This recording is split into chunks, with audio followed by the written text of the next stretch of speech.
Wow, wow, wow, wow, wow, wow, wow, wow, wow. Alice, 97.3, Sarah Vinnie, Alice's morning show. It's Thursday. It's only Thursday, but Bob's Movie Club. It's Thursday. Thank you, Morgan. Bobby. I know. Oh, Bobby. Bob, you look sad. What's going on? I'm depressed after watching 3 hours of Euphoria last night. It is, that finale was The rough. first half of the season was so fun and ridiculous, and now I know why. They were setting you up to pull you down into this deep drain of sadness. Have you ever watched one episode of Euphoria? No, I have not. You know, it actually, I think one of the reasons I don't watch Euphoria is because I feel very disturbed when I see basically children using drugs and having sex and because I have kids that age, you know what I mean? Like, I don't know how old Zendaya is now, but I'm going to guess late 20s. Like, my kids, I was like, I don't want to see that. I have no interest in that. 100%. And I actually watched the first season, and then I didn't watch the second season for that exact reason, because yes, it was a horrible story, and obviously the kids were going through bad stuff, but it was really glorifying drug use for teenagers. I don't like that at all. I did not at want all. to support Right. that. But so I will say, I So think you the ending. skipped I skipped season 2. Season 2 altogether. Yes, but there was so much talk around it. I decided to come back for season 3. So, You know, didn't miss a thing by missing Well, season 2? I saw it all in the clips Got on it, the yeah. feed, you know. Mhm. But I will say, I think that they certainly did not glorify these people's lives in the end. So No. I'm happy at least with that ending, but it was torturous to watch. And yet, you powered through and watched 3 hours of Euphoria yesterday. Mm-hmm. Well, you're anything but euphoric this morning. Yes. Like, you just look on her face. She looks actually kind of shell-shocked. Like, huh? What? Well, I'm glad they didn't. You know, that's one of those things that any person who's partied can tell you the stories of the greatest time of your life. The time you laughed and laughed. The time no one got in trouble. Everyone had fun, and it was all good. Flip that coin over. And then there's the other side of that, which is the absolute chaos and destruction where that lands. Oh, that was a disaster. Yeah. Yeah. And so I'm glad they at least showed that, because that is reality. It was fun, and then it wasn't fun right anymore. up until it wasn't fun then anymore. it was work. And they talk a lot about, at the end of it, addiction's and a disease that doesn't garner the same kind of sympathy that other diseases does, and that you should have empathy for these people. And it was really well done, but it was a bummer, for sure. Jesus Christ. You both watched it yesterday? Yeah, I watched it yesterday as well. Well, I watched the NBA Finals. Super fun. Yeah. I watched, oh my God, and I'm going to play you a clip from this, I guess would be Tuesday night's Daily Show. I love the Daily Show. I watched I did fall off for a while with Trevor Noah. He was fine and he had his moments, but when they brought back Jon Stewart a couple years ago, every Monday, I started watching it again. And then they rotate the rest of the cast of characters in, and they host one of them hosts the rest of the week. They get a whole week. And there's this guy, Michael Costa, on there. I was rolling on the floor laughing, like literally all the things that, people say. John, I was like, you got to rewind it. I got to watch this again. Like, I cannot believe it. That's so really I'm gonna a big play endorsement. I'm going to play you a clip of it a little later today. I think Trevor Noah struck me as more than handsome enough and charming. Mm-hmm. I never got it. He was funny at times, but I really felt like there were people who were on the Daily Show who should have gotten the gig. Like, there were he came from, to me, I don't know that much about him. So South African guy, I believe. Mm-hmm. He came out of nowhere, took over that show, and there were so many people who on that show already who I think would have been a better choice. I actually don't know as much of his performances on that show as I do. He's hosted a bunch of big things where I've gone, I don't get it. Yeah. Okay, it's serviceable. But he did the show for, I think he was on there for pushing a decade. I couldn't even believe 10 years? I don't know, 8 years maybe? He was on there for a long time. Well, anyway, I'm glad to hear that, whatever it's come to, the formula seems to work. It does. I don't know. I have no idea about whether or not the ratings were better or worse with Trevor Noah. The fact that they are paying Jon Stewart whatever they're paying him to come back one day a week says something. I always watch Monday's show. If he's on, I'm watching it. And then there's certain hosts that I'm like, oh, this person's okay. But that Michael Costa, when he's hosting the whole week, I'll watch the whole week. Heads up, Comedy Central. I don't know. Michael Costa. I don't know what happens in these boardrooms where they, the big wigs get together and they talk about, they order the lobster. Oh, sure. It wouldn't be lobster thermidor and all the stuff, right? And they're, sorting this stuff out. But truthfully, between the internet, which took a ton of eyes and ears off of TV and radio. Yes. And then we went through a pandemic and the Me Too movement and all this other stuff. I don't know how they can even kind of compare Trevor Noah's era to Jon Stewart's early era or any earlier eras of that shit. You can't. It's not same. I've noticed the big change for me in late night TV, because I watch a few of pretty regularly, I watch a few of the late night shows. And the lean toward the popular bit that they do, that they're going to be posting that 5 to 7 minute segment on Instagram or, whatever, Reels, I don't know, TikTok, I have no idea. That is how TV in that format seems to be being created. Standalone chunks that and small bits. The clips. They're all, you can see it in the way that they're making the show, the way they wrap it, the way the graphics work, the whole thing. You're like, oh, this is. Well, the hope, I have to believe, is that they'll have more audience watching during the day after on clips. We talked about this last week. One of the problems with those shows is I'm trying to go to bed and they're making a bunch of noise. Like, help me go to sleep. Read me a story. Right. What is this bit? Let's go to the band. And then all this racket comes up. Like, I guess if you're a normal person who can stay up until 11 or 12 at night and still get up at 7 o'clock in the morning for your job. Good 7 o'clock in the morning, you guys, like people are like, oh, yeah, I had to get up early at 7. I'm like, dude, I get up 4 hours earlier than that every day. There's no world in which I can. So what the bummer for me is I love the late night shows. In a way, they're like, if a morning show is on TV, here's all these little stories, all these bits, here's an interview. They're fun like that. But so Tuesday night show I watch on Wednesday and can't talk about it on the air until Thursday. So it's a lot of times I'm like, well, that's old news. Right. By the time I get to even like Survivor, it's on Wednesday. I can't watch it until Thursday and we don't talk about it till Friday. It's a bummer. Someday though, I'm going to be able to watch TV when other people watch TV. Someday, one day, a new chapter. I'm sure. The end of that statement. You didn't think I was going to say something, did you? I didn't. Okay. I just didn't. I really didn't know where I was going with it.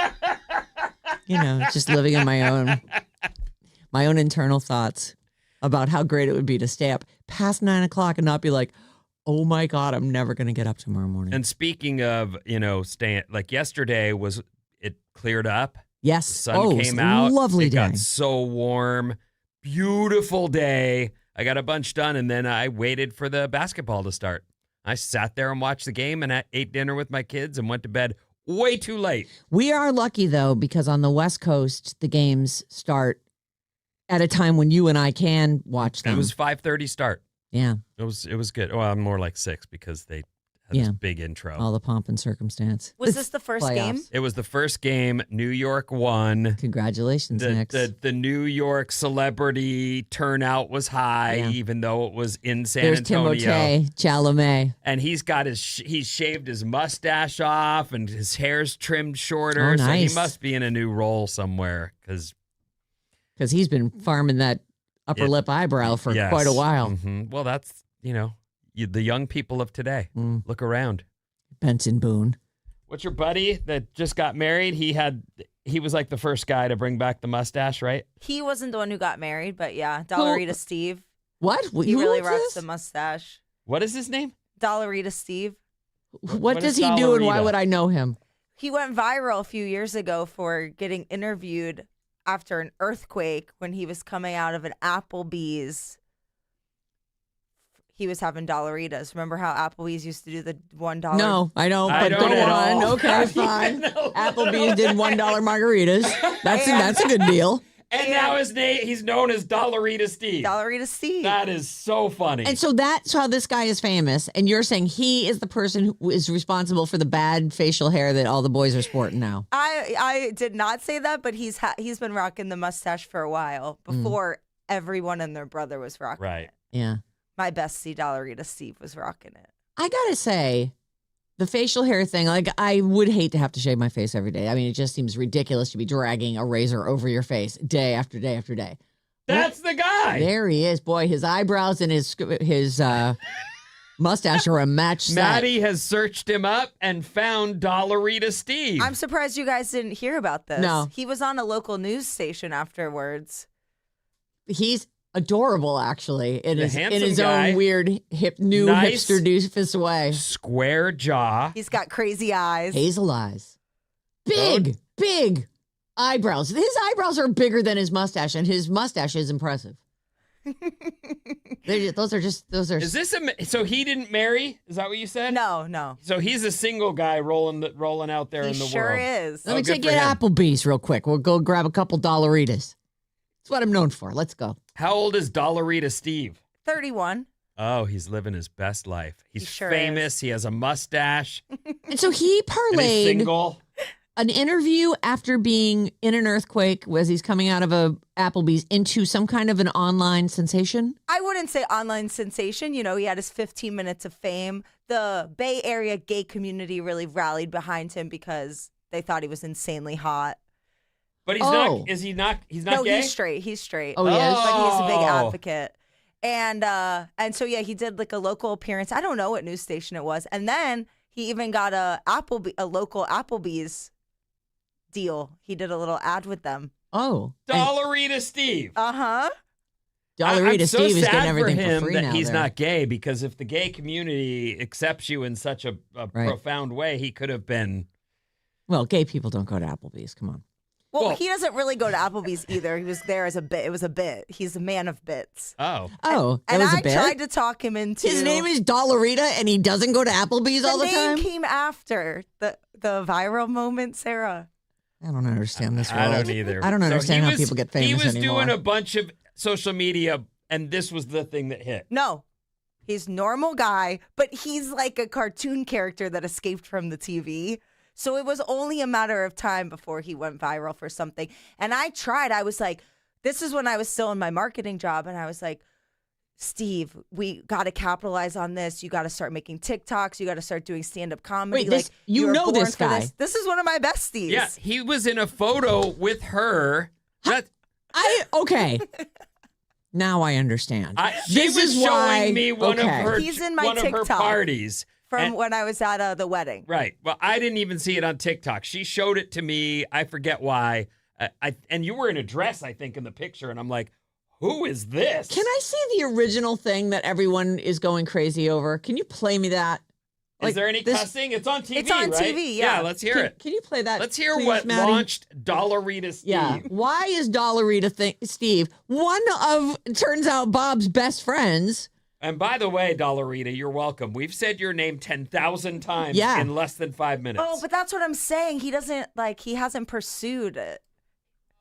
Well, I was just slamming some Dollaritas up at the Applebee's and with my friends, and it was a big shake. It was only like probably a couple seconds, but it was real. Everyone like stopped talking. Yeah, it was heavy. It was a big one. Yeah. How big do you think it was? It was probably. I'm not really good with this. I'm gonna guess it's only like a 3. A 3? Yeah, I'm gonna guess somewhere around that. Three's yeah. not big. You can barely feel a 3. Ooh, that's heavy. All right, fair enough. That's a good one. Yeah, that might be the biggest one that I've ever felt. It Yeah. actually was epicentered near SFO. Really? So tell me how people reacted in this Apple. Oh, and people definitely people were spooked. Everyone stopped talking, and everyone had that same like. This, I thought he was I don't doing get bits. it. This isn't even a This bit. isn't even funny. He's just like, so he then- is and then just it passed, man and on then the everyone- street. Some people were excited. Some people were like, oh, that's my first one. But yeah, no, people were freaked out for like 1 second. There was like a moment of panic. Guys, the video isn't even went viral. It's just a picture of him with the mustache and the quote, I was slamming Dollaritas when I felt the earthquake, that went viral. Okay, so you're saying he's a meme. He's a He's guess a you could say meme that. that now is getting work off of this. Well, he did. This was a couple years back, but yeah. No idea. He's handsome, though. I'll give him He's that. a good-looking He's a kid. nice square jaw. He's definitely had too many dollaritas to be on TV at Yeah, this point. yeah, For yeah. sure. You can He does hear look a in little him fuzzy. The, I Way don't know. to call the 3, though. You know, they're saying here was a 3.9. Yeah, that's not that big. No, I mean, I'm not trying to tempt, the no, gods or Nope. anything, but the earthquake gods. Yeah, that's. I don't know how we got on this, but mustache, the mustache. yes, Dollarita Steve is why everyone has a bad mustache now. yes. Look at those eyebrows. Woo! It's great.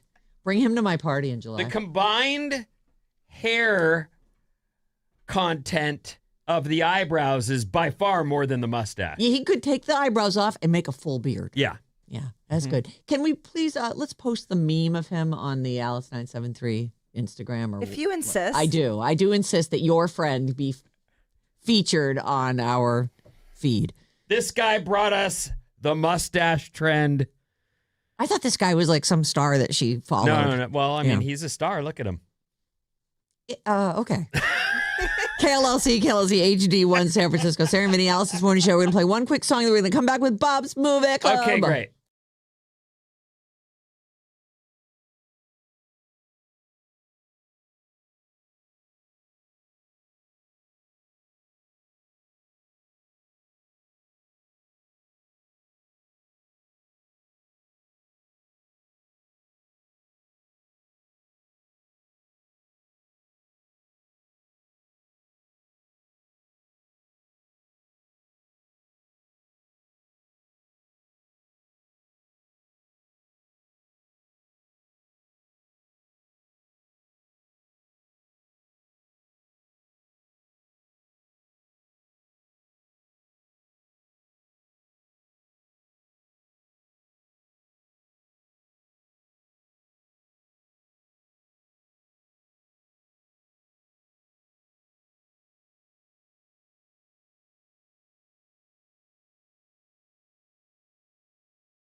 Alice, 97.3. Sarah Vinnie, Alice's Morning Show. I can smell Friday. It's in the air. Mhm. We're already having a good time. Dollaritas for everyone. Fantastic. I've never had a Dollarita. Have you? I don't think I've ever been to Applebee's. Actually, I think I've been to like a TGI Fridays. Isn't that basically the same place? I'm sure they're in the Yeah. same sort of genre Yeah. of food. Yeah. I see their ads. It looks delicious. I always feel like, well, doesn't really look like that. Glistening, steaming. Come on. Of course it does. Does it? Jumpstart MD. If you want to get in shape this summer, start your weight loss journey with Jumpstart MD. Mention Alice and you'll save up to 70% in June. That's a good deal. That's not a good deal. That's a great deal. You just got to mention Alice. Call 855-JUMPSTART or visit jumpstartmd.com. Our phone number is 800-400-3697. You can also text us on that. But, mostly we use it for phone calls. So if you just want to pick up the phone and call us. You can email us anytime, Sarah and Vinnie at odyssey.com. On Fridays, we do Bad Advice. And tomorrow we're going to be joined by a longtime friend of the show, actually oldest time friend of the show, Scott Capurro, who's going to be our guest advisor. His advice will be terrible. We should call it terrible advice for tomorrow. But Bad Advice is its own separate email. Any kind of problem you've got going on, we got you. badadvice973@gmail.com. Is he spending more time in America these days? He's actually going to try and move here. He's looking for houses. Oh. He's going to sell his place in England and come on home. Oh. Yeah. Gave up that apartment of his that he's had for 40 years or something. Get out. Yeah. Oh, my God. I know. You'd think the landlord would still be partying. You can hear it if you're quiet. It's all the way down there on Turk. Scott had one of those, what are they, rent controlled apartments for 30 plus years, yeah. 40 years. But meanwhile is also an international celebrity and travels the world. Right. And this apartment sits there, and God only knows what the rent must have been. But now I know what it was, so I'm not going to now the landlord can, jack it up by like 10 times. I'm sure. Yep. Yeah, he had a good. What's the rent? Tell us. I think it was $1,300. Oh, okay. In San Francisco. In San Francisco for in a prime location. Yes, a junior 1-bedroom. I might have that. It might be lower than that. It was really like a very, very, very reasonable I'm rent. sure anyone out there looking right now who heard that number and is saying it costs $4,000 for that now. Oh my God! Right, $4,000. The rents are famously high here. We got so stuck on the tech stuff with Scott Budman, but he had stories about what the rents are right now, and they're not awesome. That's one happy landlord, I'm sure. Yeah. Oh, you're leaving? Bye. Adios, amigo. 40 years later. I know. Oh my God. Anyway, so Scott is going to join us tomorrow for Bad Advice, badadvice973@gmail.com. Send them along. I have one that I'm definitely going to do, but I'm always looking for, one that's like a bit of a kick in the pants. And I have some response to ones that you guys did last week. Oh, good. A little bit of feedback, whether or not the advice was taken. Oh, really? Yes. Yeah. Okay, let's start right now with Bob's Movie Club. Is there a thing that's going to play? I love here we go. movies. All right, great. Bob's Movie Club. We got some movies for you. Woo, woo, woo, woo. Bob's Movie Club. Bob's Movie Club. Movies are great. Movies are great. I don't know if this is going to be a great movie, but it is someone very special on this show's favorite movie. It's Sarah's pick. Oh, no. We're doing Chappie. Okay. Look, hold on, though. I want to qualify this. You said, what's your favorite movie? And the first movie that I liked that popped into my head was Chappie. That is... No. You can't qualify it. I'm qualifying You knew it. what was going on. I was part of that text stream. And this happened in there. No, we've been talking about I it. understand, but I saw... Because I couldn't think of anything you want else. me to show it to you? You've You had wrote No, the one Chappie. yesterday. She goes, what's your favorite? And I said, Chappie. Yeah. Listen, I do like that we movie. just made the announcement, didn't we? Did you? Yeah. Had you already said that? Yeah, no, I Chappie's the said movie. it. Oh, okay. Have you? I mean, you knew what we were doing, so I know, you could have but- changed it. But you should say one of Sarah's favorite movies. One of Sarah's Yesterday at favorite movies. 9:56, Sarah, what is your favorite movie? Right after that, Sarah writes, Chappie. Chappie. Boom, done. Well, and that's because dusted. we had talked about it. I'm just telling you, this is what I saw. Yeah. And went, I'm so qualifying Chappie's our one of movie. my favorite movies. I'm worried now. I'm scared. You should be because it has a 32% on Rotten Tomatoes. Oh my God, it does. I've never heard of this movie, I love this movie. but we're gonna watch it. It's available to rent Oh, you have to rent on it? like Apple and play YouTube. Nobody and stuff. has it? No, Nobody just has it? Tubi has it. I don't know what Tubi's all about, but it's free on there. Free on Tubi. Mhm. With ads, I'm sure. I'm sure. This might be a mistake, Bob. But people love you, so maybe they'll love this movie. I not only love this movie, but there's a band in it called The Antwerp. And they're like the bad guys in it, sort of. I mean, you have to watch the movie to sort of see what's going on with them. But they have all these there's like all their music is in it, like all these sort of. So they're like they're a real life band, and I love this. I think about this movie all the time. Well, I'm excited to All find right. out Well, about it. you're gonna hate it. Everyone's gonna hate it. I apologize in advance. 1 week from now, the movie club will be featuring the movie Chappie. Dev Patel, Hugh Jackman's in this, and then really everybody else is kind of an unknown. You're trying to unsell it. Why are you trying to unsell Sigourney it? Weaver's kind of like the Queen Bad Lady. She loves to build up Bob's Movie Club so she can tear it down. No, I'm not. You're full of qualifiers. I am. You were asked. I'm telling you, that was the text. It was very simple. What is your favorite movie? Chappie. There were no qualifiers there. No. You just wrote Chappie. I thought she was like going to ask everybody what their favorite movie was. I am, and this week is yours. All right, Chappie, it is. It's Enjoy an it, everyone. action sci-fi thriller. Chappie.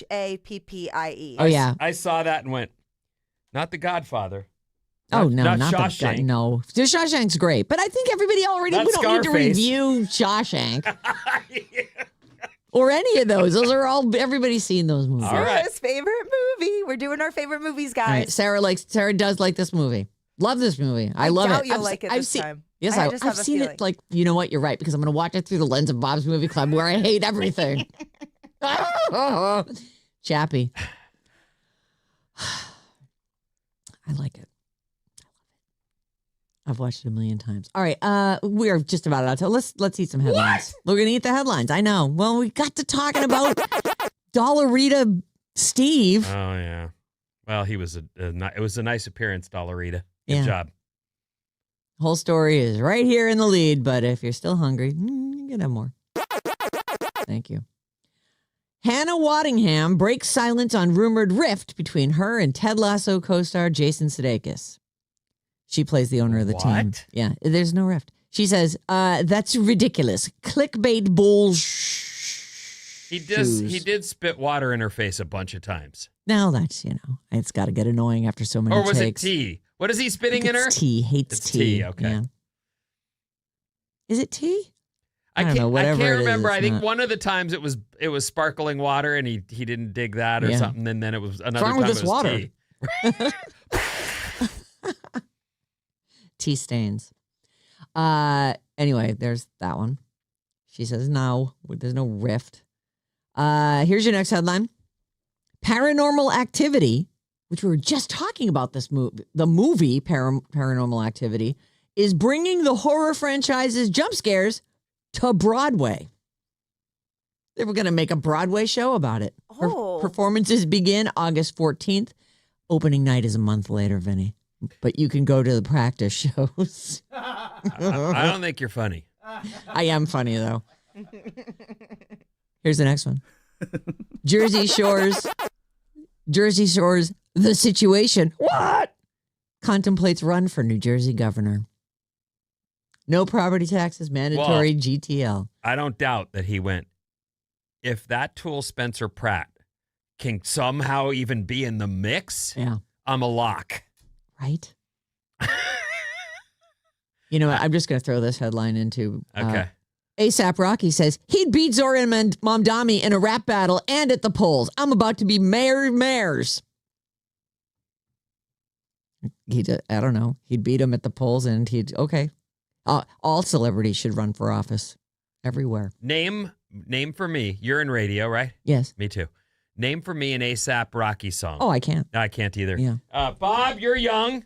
Please name, without looking it up, an ASAP Rocky song. You're I'm so looking it sorry, I up. can't. I see Maddie's looking it up, fever Maddie. singing. Oh no, I don't. Do you know his? You don't know? No, I don't. Yeah. Does he have a mega And hit? I like hip hop. I like hip hop too, and I don't know the guy. I'm going to see him whenever he comes to town Why? Why? because my friends are really into him, and I'm trying to Is expand. Dollarita Steve into him? No, but What about Dollarita Sleeve? Dollarita Steve actually does have great taste in music. But I'm trying to expand my music horizons. You know, That's, you know what? That's admirable. You're young. Now's the time to do it before they get closed down completely and you only like what you like. Here's your next one. Do I get a waka? Wah, wah, wah, wah. Bunny XO, that's Jelly Roll's wife. Mm-hmm. Bunny XO's memoir, Stripped Down, Unfiltered and Unapologetic, gets a film adaptation from Yellowstone Landman Producer Studios. Looks like 101 Studios. The book is the first project in a new deal with Universal Pictures. Bunny XO wrote a memoir, and they're going to make it a movie. It's a great story. Yeah. I don't know how much of it is true or, I mean, sometimes you get these made for real life stories. Someone goes, "You're good. We got to really spice up the background here." I don't know if that's the case. Right. I don't know. Or if they're who a plays her? real couple. Like, I don't know, sometimes. They have to be a real couple. But didn't he cheat, like literally cheat on her and she had to just get over it? Yeah. There wasn't anything that could be done to keep this unlikely success story going if she dumps him because he did some groupie. Yeah. What's the question? He cheated on her and she stayed with him. So I guess that's part of the book, right?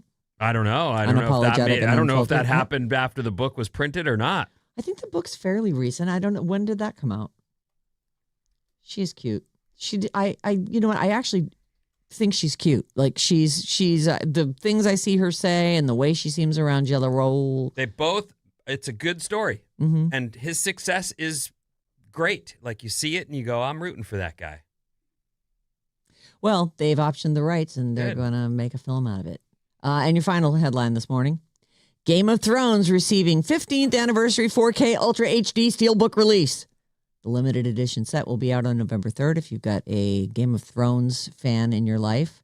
Steel Book? Is that the name of the company? And it says a Steelbook, and it's all one word with the S and the B capitalized. It's all 8 seasons in a numbered Steelbook library case. Maybe that's what it is. Like if it's all sealed into one steel case. It's a premium collectible metal case used to package physical media. Oh, so this is it's- not the first steel case that's ever been put out. No. This one is decorated though with it's like the throne itself, how it's all With the those swords. the swords are all welded together, so it's like a close up of that with like some, ashy fire kind of in the background, and it's neat. It's pretty cool. It's all 8 seasons. Plus all kinds of, by the way, pre-orders are open right now. Bonus features including a reunion special hosted by Conan O'Brien. I bet that's actually pretty fun. And a behind-the-scenes documentary, Game of Thrones: The Last Watch, and some animated history of the Seven Kingdoms, Conquest and Rebellion, a history of the Seven Kingdoms. Okay. So there you go. That's Game of Thrones for the 15th anniversary. They're releasing this thing just in time for Christmas, everybody. And I am out of time. What's coming up? Dating is less and less fun, apparently, and more after these.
Bum, bum, bum. Shakira, Shakira. Not gonna lie, my hips were moving. Doing a little shake with Shakira. It's Alice 97.3. Sarah Vinnie, Alice's morning show. Bring us everywhere with the free Odyssey app. Live shows, catch-ups, and your required daily dose of awesome. It says so right here. What's up, everyone? This Alice Report is brought to you by Fremont Bank. Love them.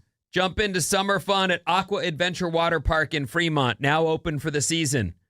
From the thrill of the 4-story water slide to the cool, easy float of the lazy river, the nonstop fun of the splash pad and swim lessons that help build confidence in the water, there's something here for the whole family. Come make sunny memories at Aqua Adventure Water Park, made possible in part by Fremont Bank Foundation. Nice. Thank All you. about the community. Did you take swim lessons? No, they basically just threw me in the water. That is it, isn't it? I remember I took swim. I grew up in Irvine, California, and we had to go to Tustin for the swim lesson for some reason, which is the next city over. And I was just being a little boy. You know, you hold on to the side of the thing and you're like, I'm in the deep end. Yeah. And the guy just picked me up, pulled me out of the water, and threw me back into the middle. And I think when I think about swim lessons, I think, yeah, that wouldn't go over today. I think a mom would absolutely stab him in the neck for doing that to their kid. I really feel like there weren't like everybody now gets swim lessons. Like every baby, they take them all. They do the underwater swim. They never throw them in the deep end without floaties or something. When I was a kid, there was a girl, Diane Salvatore. Hey, Diane. She, her family had a pool. And so I was really little, and I would just go down there, and her mom would be sitting there reading a book, and we were only allowed in the shallow end at first, and that's where I learned to swim. You and Diane. Me and Diane. And Vicky Iritsky, the three of us, inseparable. Today's weather's going to be really nice. Mostly sunny expected, and a high of it in the 80s, low 80s, but still the 80s. Nice days, It was a really nice day yesterday. And it wasn't as windy as it had been, too. Like it got hot out in the sun. Here's what's happening. The NBA Finals began last night, and the Knicks got one in San Antonio. They beat the Spurs 105-95. They'll play again tomorrow night. San Antonio. And the NHL Finals, Game 2 is at 5 p.m. The Las Vegas Golden Knights won the first game, and they are in Carolina to play the Hurricanes again tonight at 5 for Game 2. There's that. Go sports. If you're into the vote, and you should be, this is from the front page of the Mercury News, where they say, it looks like we have for the governor's race, Steve Hilton for the Republicans against Xavier Becerra. They even asked the question right underneath what so far is the turnout on the vote. Does Tom Steyer still have a path to the November runoff? And they're saying he's 300,000 votes behind. There are still votes to be counted, but that's his way in. He needs those votes to have his name on them. There you go. I think that's who I voted for. Can't remember now. Steyer or Becerra? Steyer. Like I can't remember. He seems like a nice enough man. There's a really long list of names. Yeah, he seems like a nice enough man. Yeah, I don't know. The most votes came in for the Republican candidate, and California has done that. Although we certainly have, sort of many times associate us as a blue state, but what was it? Arnold. Mm-hmm. Who's the guy that Gray Davis was a Republican that got ousted, and that's how Arnold got in, right? I think so. That does sound right. Yeah, they did like a quick turnaround election. Yeah. Anyway, this is one of those stories about dating. I'm interested in this. It's always fun to look at what people are experiencing when they're out there looking for a partner in this world. With the way it is now. Like you and I never experienced online dating. No. And even when the phone sort of started, I don't know who came up with, we should take pictures in our pants and send those to people, but that wasn't immediately a thing. Or was it? Probably it was, Vin. I No, mean, you think? probably. But it was like one of those things where it's like, oh, this is what everyone's doing. And now, like, it's weird if someone doesn't have a few nudes on their phone.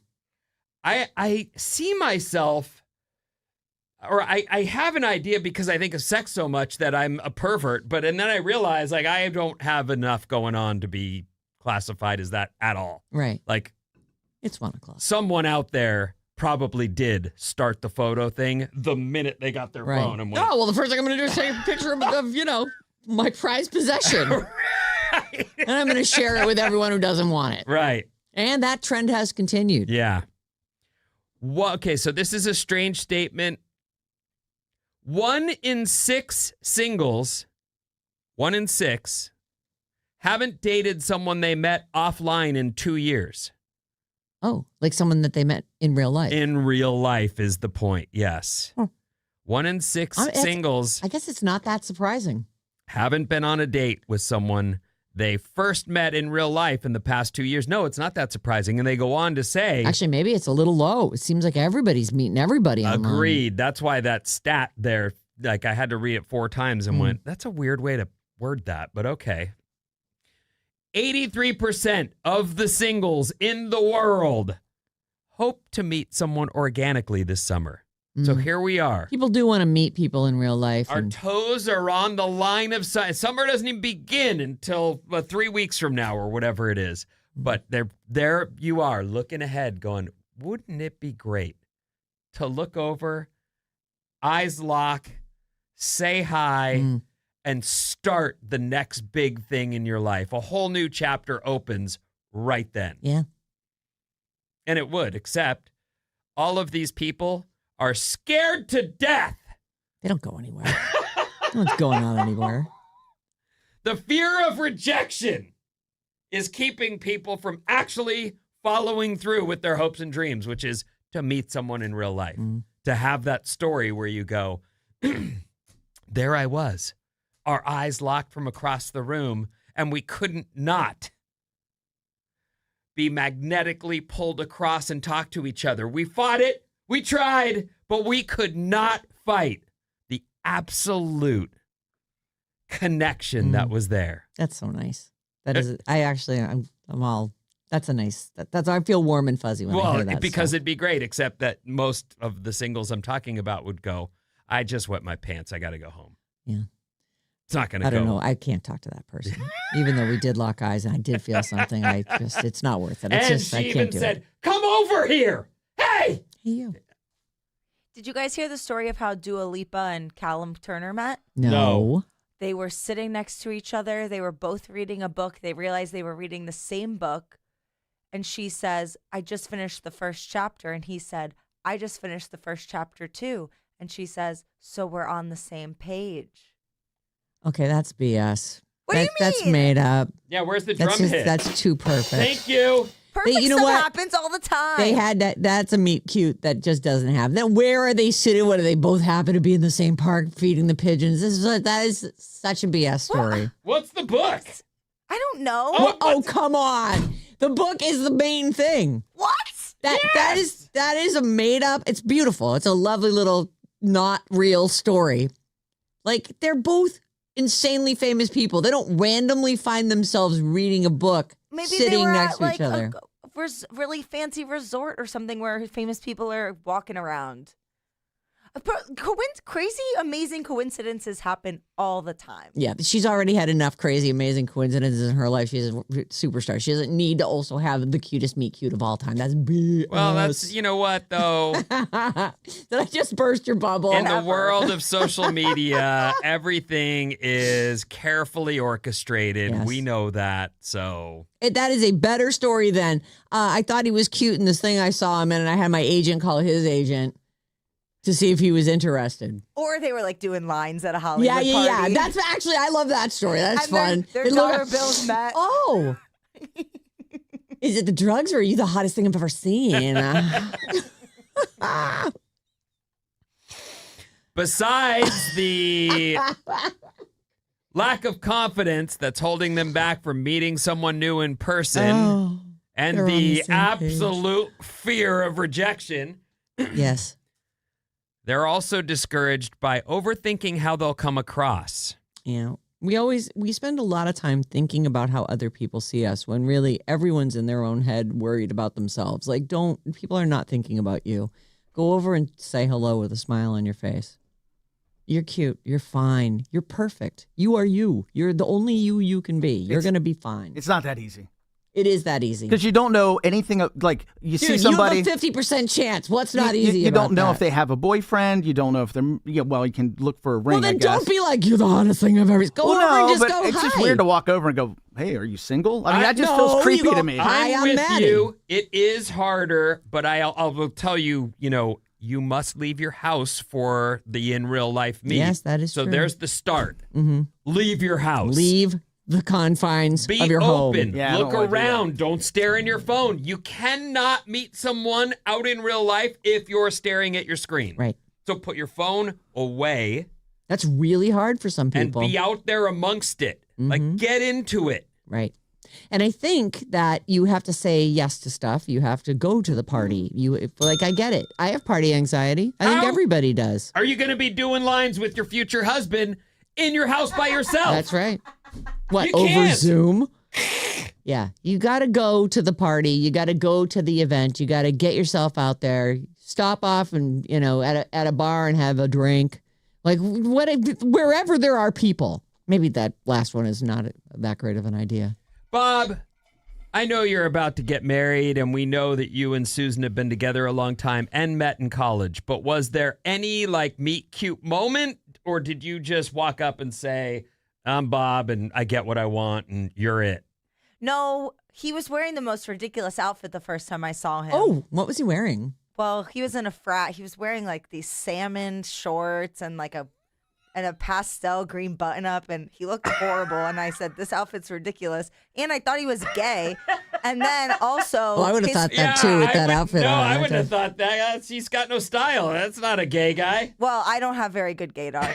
And later on, I asked one of his friends, I was like, oh, is he gay? And he goes, yeah, I think so. I think he's in the closet. So I thought he was gay for weeks. Oh. And But he's then, And then we got really drunk and we made out in the trash room there of the it building is. we were living The in. trash room? Yeah, we had to share rooms, so we both had roommates, so we had to go find somewhere to make out. oh, so you guys sort of had that moment where you went, let's get out of here and go, make out, and you went to the trash room. Truly, I have no idea. How you wound up in the trash room. No with idea. him. He was insanely hot. That's all I knew. And here we are 10 years later. And On marriage the is verge around of a the corner. marriage. Oh. Well, anyway, so I hope those of you singles out there that are looking for the IRL meetup that you get it this summer, but really leave your house and put your screen down if you want that to happen. Yeah. Because, I see it out on the streets all day, every day. Mm. Everyone is like this. Yeah. Get a physical book and go sit on a park bench. Maybe you'll be on the same page as someone. A supermodel that likes dorks just like you could Yep. walk by you That's and right. you wouldn't see her because you're staring at your phone. Yeah. Plus, you look cool with a real book in your hands.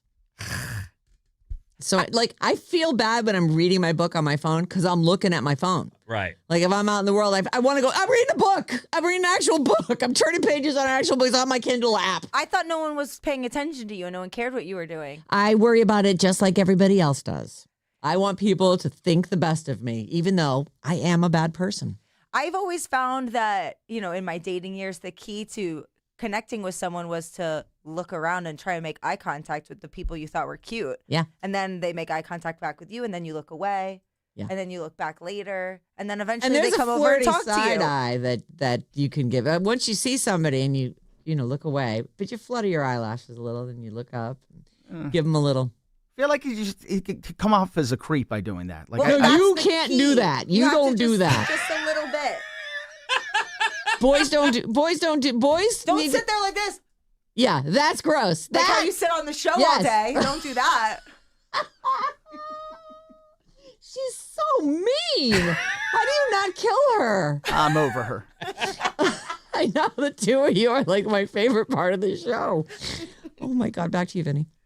By the no. way, I have a Oh, beef. no. I have a little beef with her. You know, the other day I had one segment where we were sitting in here and I had a bloody nose and I had something shoved up my nose. Yeah. Guess what clip she put on Instagram? The clip with the thing hanging out of my nose. Well, I know she did that on purpose. I did not do it on purpose. It Obviously, she just proves did. that I'm not that good at my job because I didn't even notice that when I clipped it. Right.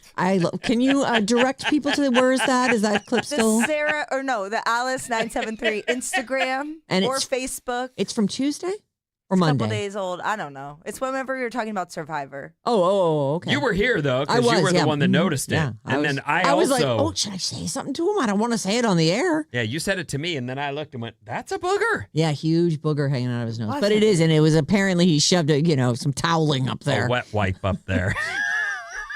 I was like, call me out in the comments. Let's get some engagement on that post. Yeah, that's fun. Speaking of 800-400-3697, and here's Maddie with your engagement. A31, how did Dusty and Vin meet? Okay, I'll tell you the story. And it's a little, I don't have a great memory in terms of the exact way it went down, but I was at an event. It was in Aptos, and it was Sarah Bareilles playing some party. Somebody's house. Yeah, somebody's house. And it was some kind of, I don't know why I went, though, and it was the coolest event. Not in the world, but it was pretty cool. She's amazing. She's a great She's entertainer. An entertainer. She absolutely has it all. Like, she was chatting the audience up, doing songs, making jokes, playing, and then so I leave that, and I posted some pictures, and she'd seen those, and I don't know. I don't So know she how. saw them on Facebook and probably commented on DM'd them, you or and something. then I wrote back, and then I looked at her picture and went, "Whoa, that chick's hot." And so I met her through Facebook, but it wasn't. I wasn't hitting on her. It was sort of organic, normal, as organic as it engagement. can be on. But Facebook. as soon as I clicked on her, and you know what's funny? The picture on her Facebook page was her holding a glass of champagne. Oh. And I went, well, this will last less than 1 minute, but I still can't stop myself. And she wasn't someone that, she's not a drunk, but I know because on the apps I'll see somebody and every picture they have a drink in their hand. I'm like, this is probably not the this person is for not me. for me. Yeah, Exactly no, right. I mean, right. it's just Yeah. So we just chatted, and that was that. And then you know how you talk to someone over the course of time and you click? Yeah. Like, there's not misunderstanding. There's not, You're amused by what they have to say. like, You're interested. and it just went from there. That's awesome. So it was a online meetup, but I also have met people offline, just for the record. Well, you're also a famous DJ, and so it's not too surprising that people would find you on Facebook and hit you up. I'm sure you get inappropriate DMs all the time. Not anymore. Yeah, you do. I'm sure that's true. Yeah, you do. Okay, great. So we're just lying on this show now. What are you saying? I'm saying between that and the Dua Lipa and the same page thing, I'm like, come on, guys. All right, we're going to take a quick break. When we come back, your own private island. Wouldn't that be nice?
little Fleetwood Mac on a Thursday. Sounded good. It did. Alice, 97.3, Sarah Vinnie, Alice's morning show. Put on your Fleetwood Mac records and go get in your hot tub.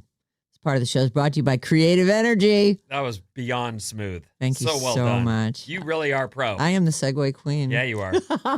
Right up until I'm not. Right up until I dethrone myself. So there I am.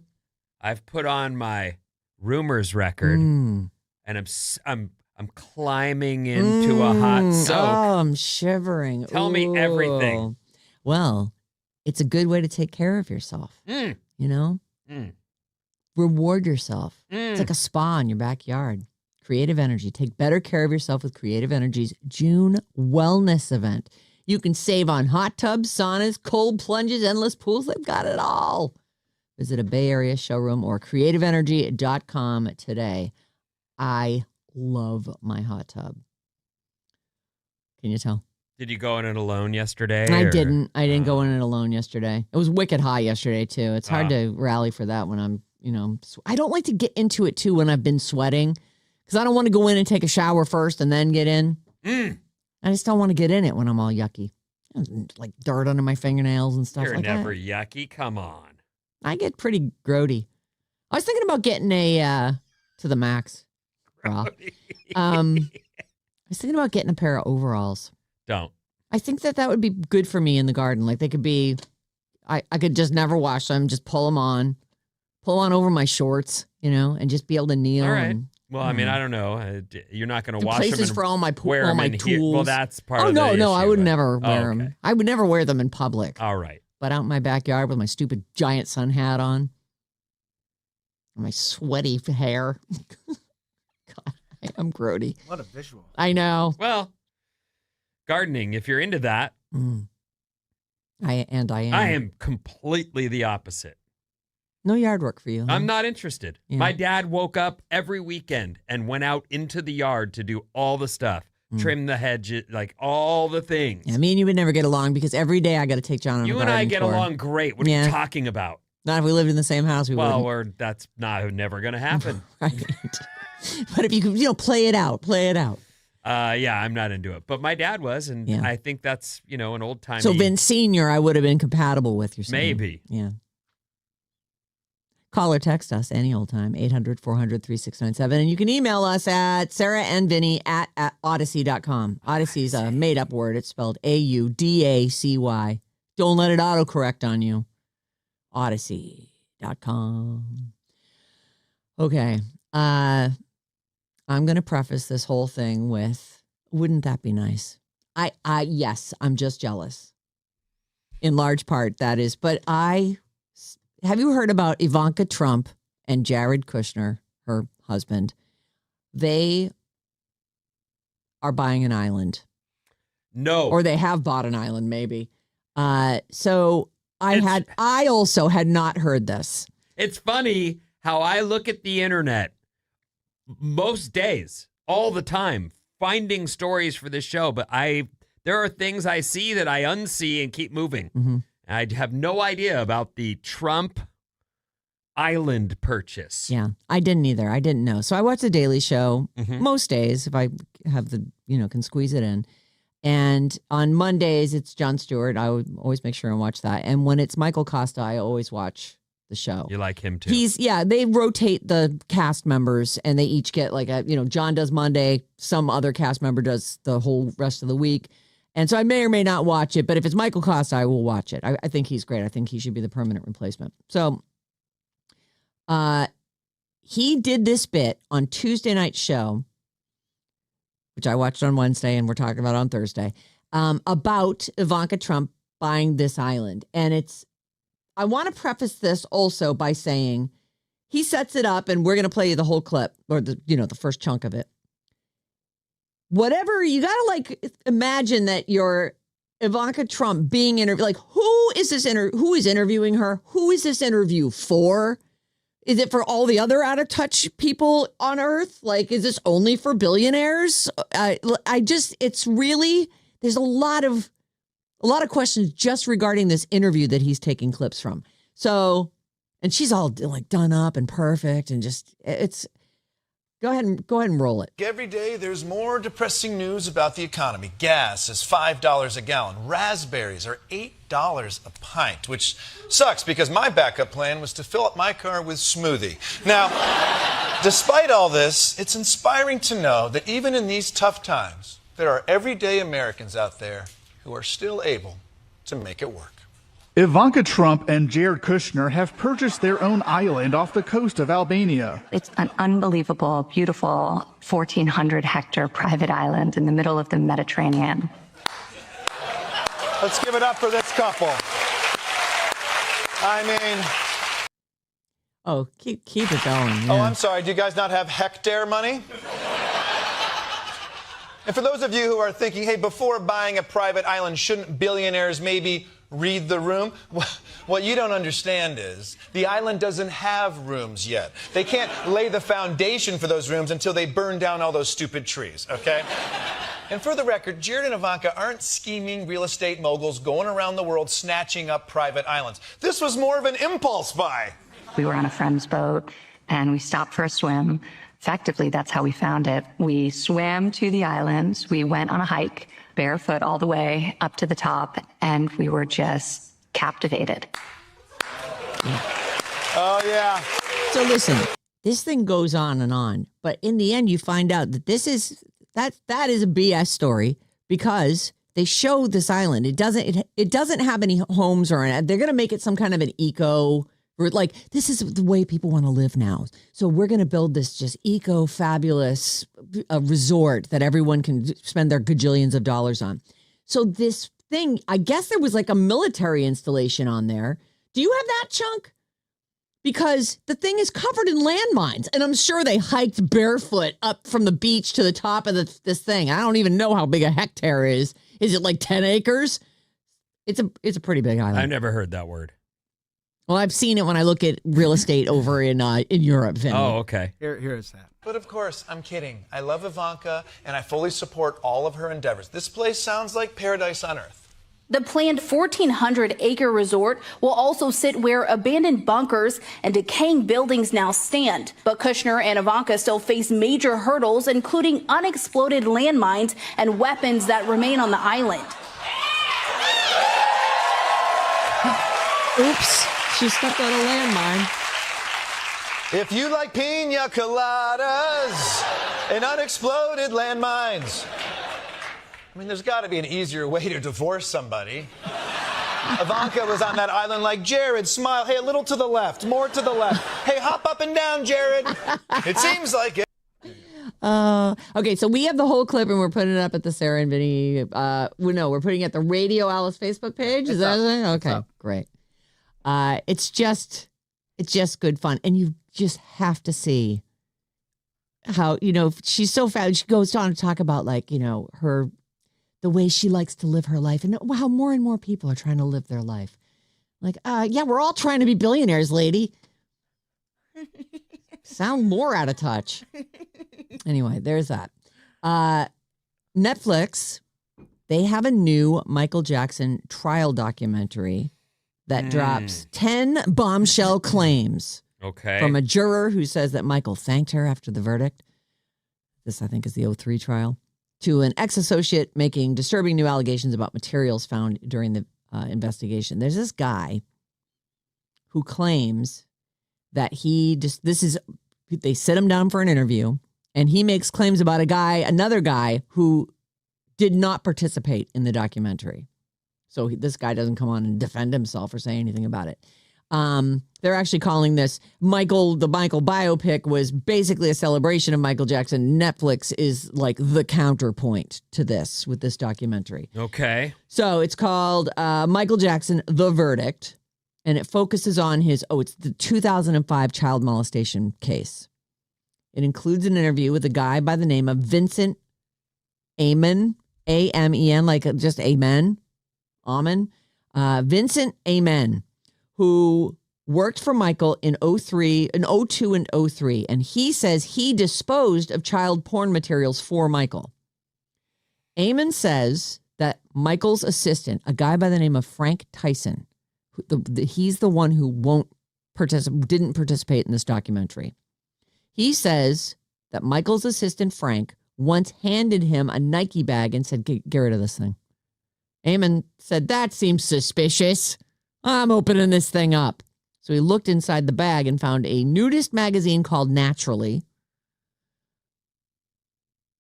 which, is that just for like nudist enthusiasts? Michael Jackson, of all people, Yep. was into a natural look. Yes. Mm-hmm. Well, isn't that that's what you call nudists, is naturalists? Naturalists. Yeah. That's what they call themselves. Right.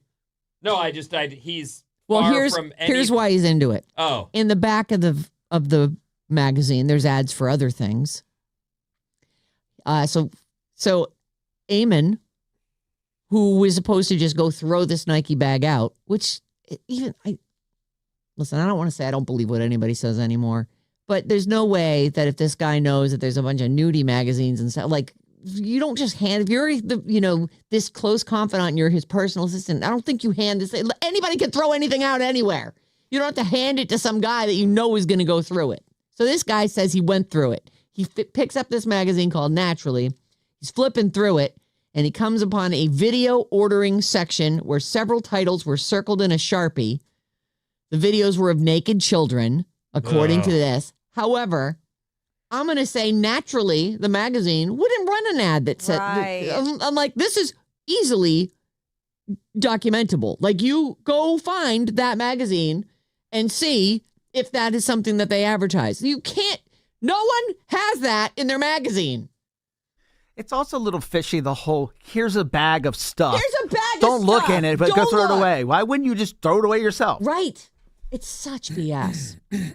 So this Frank Tyson guy, the one who allegedly gave this kid Eamon this bag, he was a child when he met Michael. And as he grew up, he advanced in the ranks and eventually became Michael's assistant. He has 4 siblings who filed a lawsuit this past April accusing Michael of abusing them. Frank Tyson, this guy who grew up with Michael, decided not to join the lawsuit. He also didn't participate in this documentary, as I mentioned. There are a bunch of stories that actually do like summaries of all the revelations. But honestly, if you're interested in this, just watch it. It's on Netflix.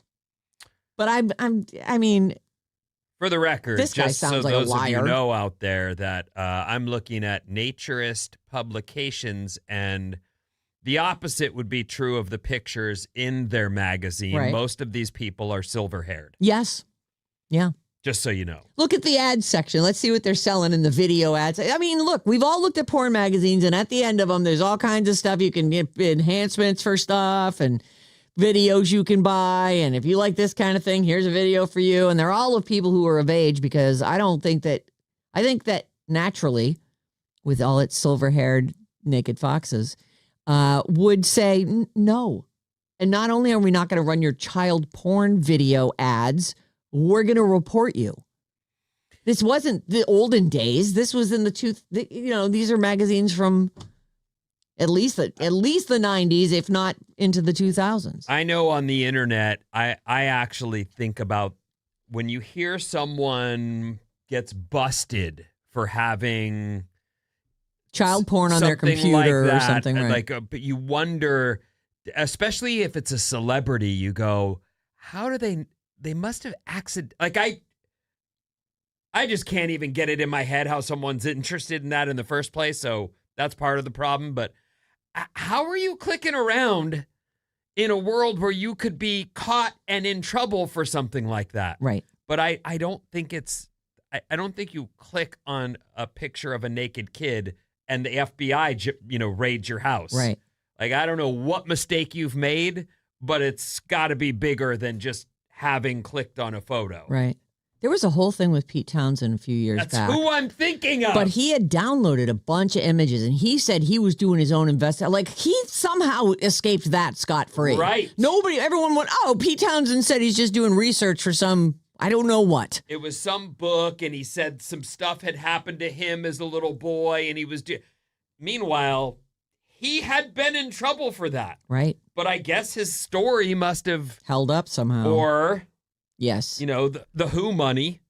Money does talk, then. But I don't know that. I don't know how that ended up. I never. Well, nothing ever came of it, Right. which was the crazy thing. Somewhere here I had a thing where the Who sold or he sold a bunch of his. Oh, there it is. Pete Townshend's publishing money, his music catalog. So this is just Pete Townsend. I don't think it's the Who.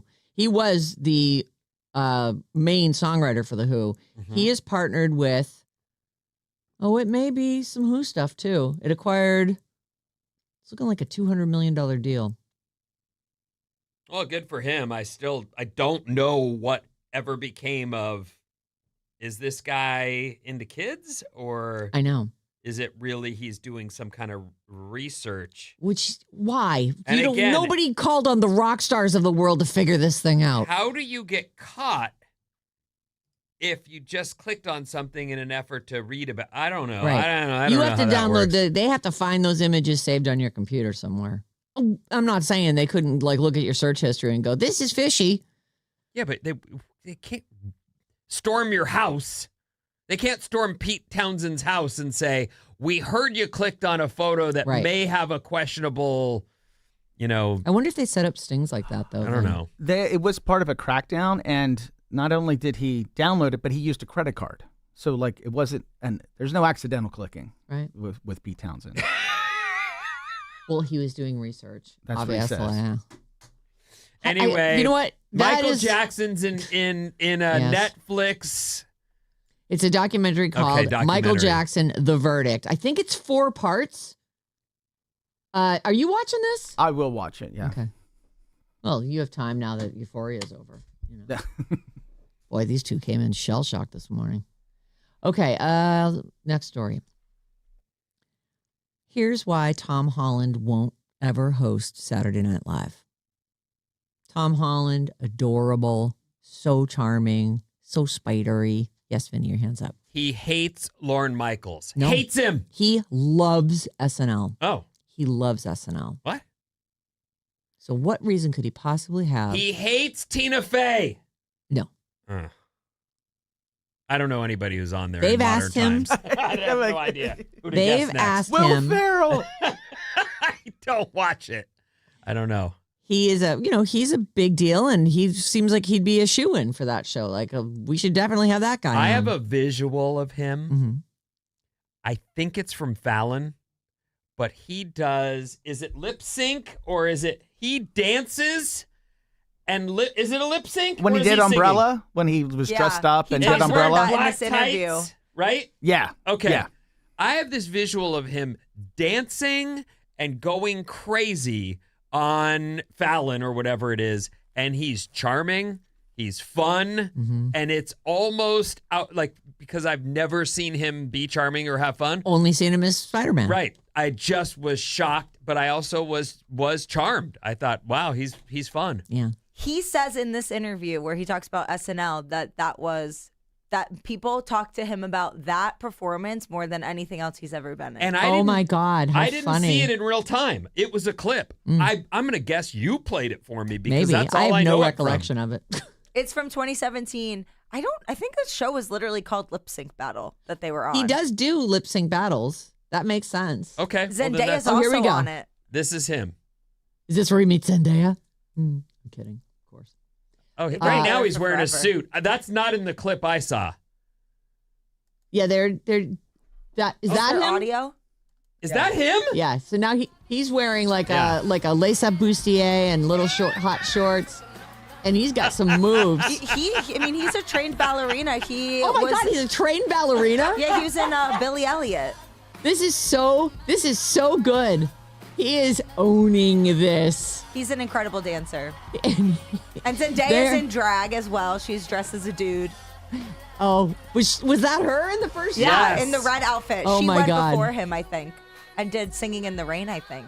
I wonder if anybody in the Is that LL? That is LL. Oh my God, I love him 100,000 times more. Okay, so you're saying he won't do SNL, He won't do SNL. They've asked him multiple times. and his reason is? I have dyslexia. And not only can I not read the cue cards, but the cue cards change a lot. And I can't.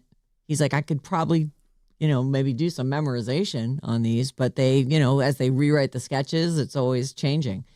He keeps turning them down because he is dyslexic. On Good Hang, which is Amy Poehler's podcast, he was asked about it, and he said, he's English, right? Yeah.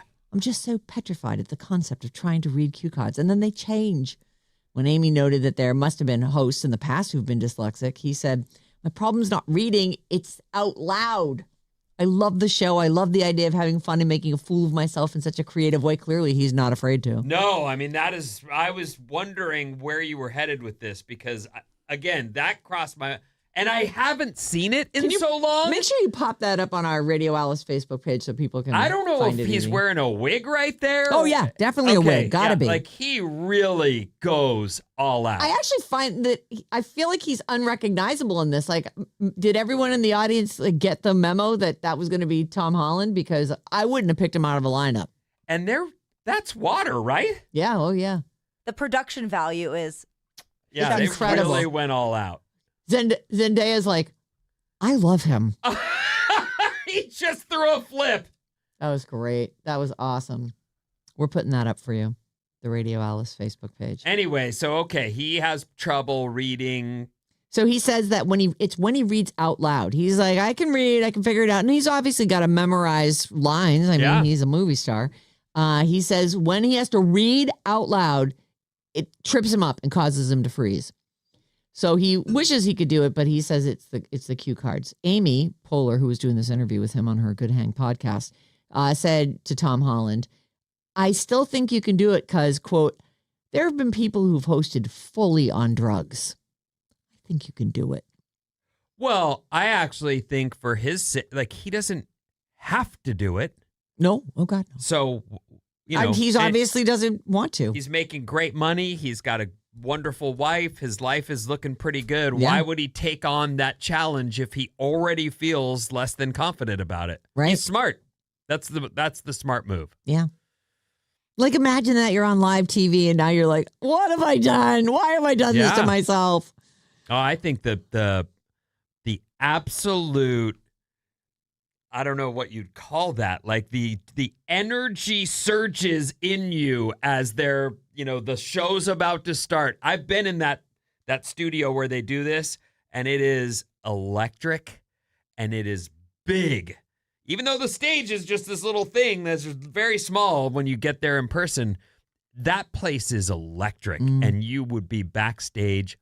I would be backstage. Did I poop myself? Number oneing myself before they even said, and now, like, oh Right. my God. No matter how well rehearsed you were, here you are doing it, and he's got to read off these cues. I'm sure he'd be like in his own head going, what have I done? What have I done? What have I done? But he's clearly not afraid, so Oh, that's no. not the issue. But I would be. That was a very well rehearsed number. What's coming up? Oh.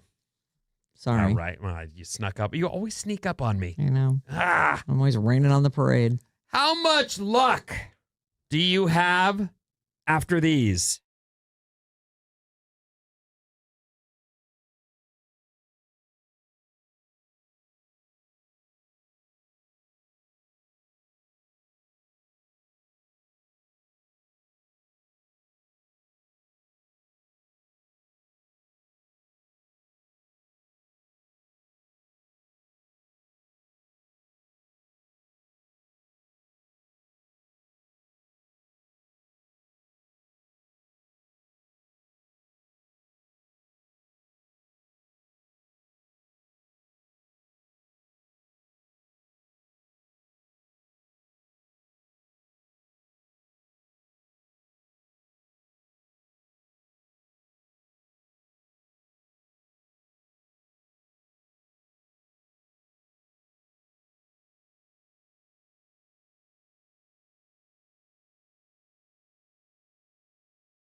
Alice 97.3, Sarah and Vinnie, Alice's morning show. If you want to see the faces behind the voices, that's us. Come see us. Come check us out. YouTube.com/@RadioAlice973. And please hit subscribe. I put on this T-shirt just for you today. Yeah. Come have a look. I got a bunch of new clothes. You did? Yep. For the camera. Wait, is this the thing you did just recently? What was that called? Rue la la. Rue la la. Yeah. You got them in? They're at your house? The wearing them now? first box came in. Everything I have on is brand new. It looks a lot like all the other stuff I have. You really are embracing the club kid pants. I like it. They're so big and so comfortable. They're so, you don't even feel like you're wearing pants. I feel naked right now. It's fantastic. You don't think the bagginess, though, actually becomes its own kind of cumbersome? No? I don't. I feel like I don't have to, I feel like it just hides me. I love it. All right. Yeah. This Alice Report is brought to you by Alice Streaming. Oh, Alice Streaming? At work, at the gym, or pretending to be productive? Yes. Stream Alice wherever you are with Odyssey, iHeartRadio, or TuneIn apps. Here's what's happening. Tell me everything. It's going to be a really nice day. In fact, we're seeing blue skies overhead in downtown San Francisco and a high of about 80. Not in San Francisco, in the Bay Area. You know where. You know who you are. But it looks like you're going to get some sun. Did you get sunshine yesterday in San Francisco? Mm-hmm. Yes. It was sunny as we pulled out. Nice. Was it? Oh, yeah. I don't remember. I could have used a little more heat. I didn't walk home. Oh, too chilly. The Knicks won the first game of the NBA Finals last night, and the NHL Finals go Game 2 tonight at 5. That's Las Vegas Golden Knights at Carolina Hurricanes. Okay, so where to begin? I teased you with luck, so that's where I'll start. On a scale, Sarah, of 1 to 10, how much does luck play in someone's life? Everyone has different experiences. Well, good luck and bad luck. I think luck is 100% in everybody's life. I really feel like there are people who have very bad luck and there are people who have very good luck. I also believe that you can influence how much luck you have. Here are some very famous quotes about luck. Oh, let's hear it. Oh, this is great. I love talking about luck. Luck is what happens when preparation meets opportunity. I love that quote.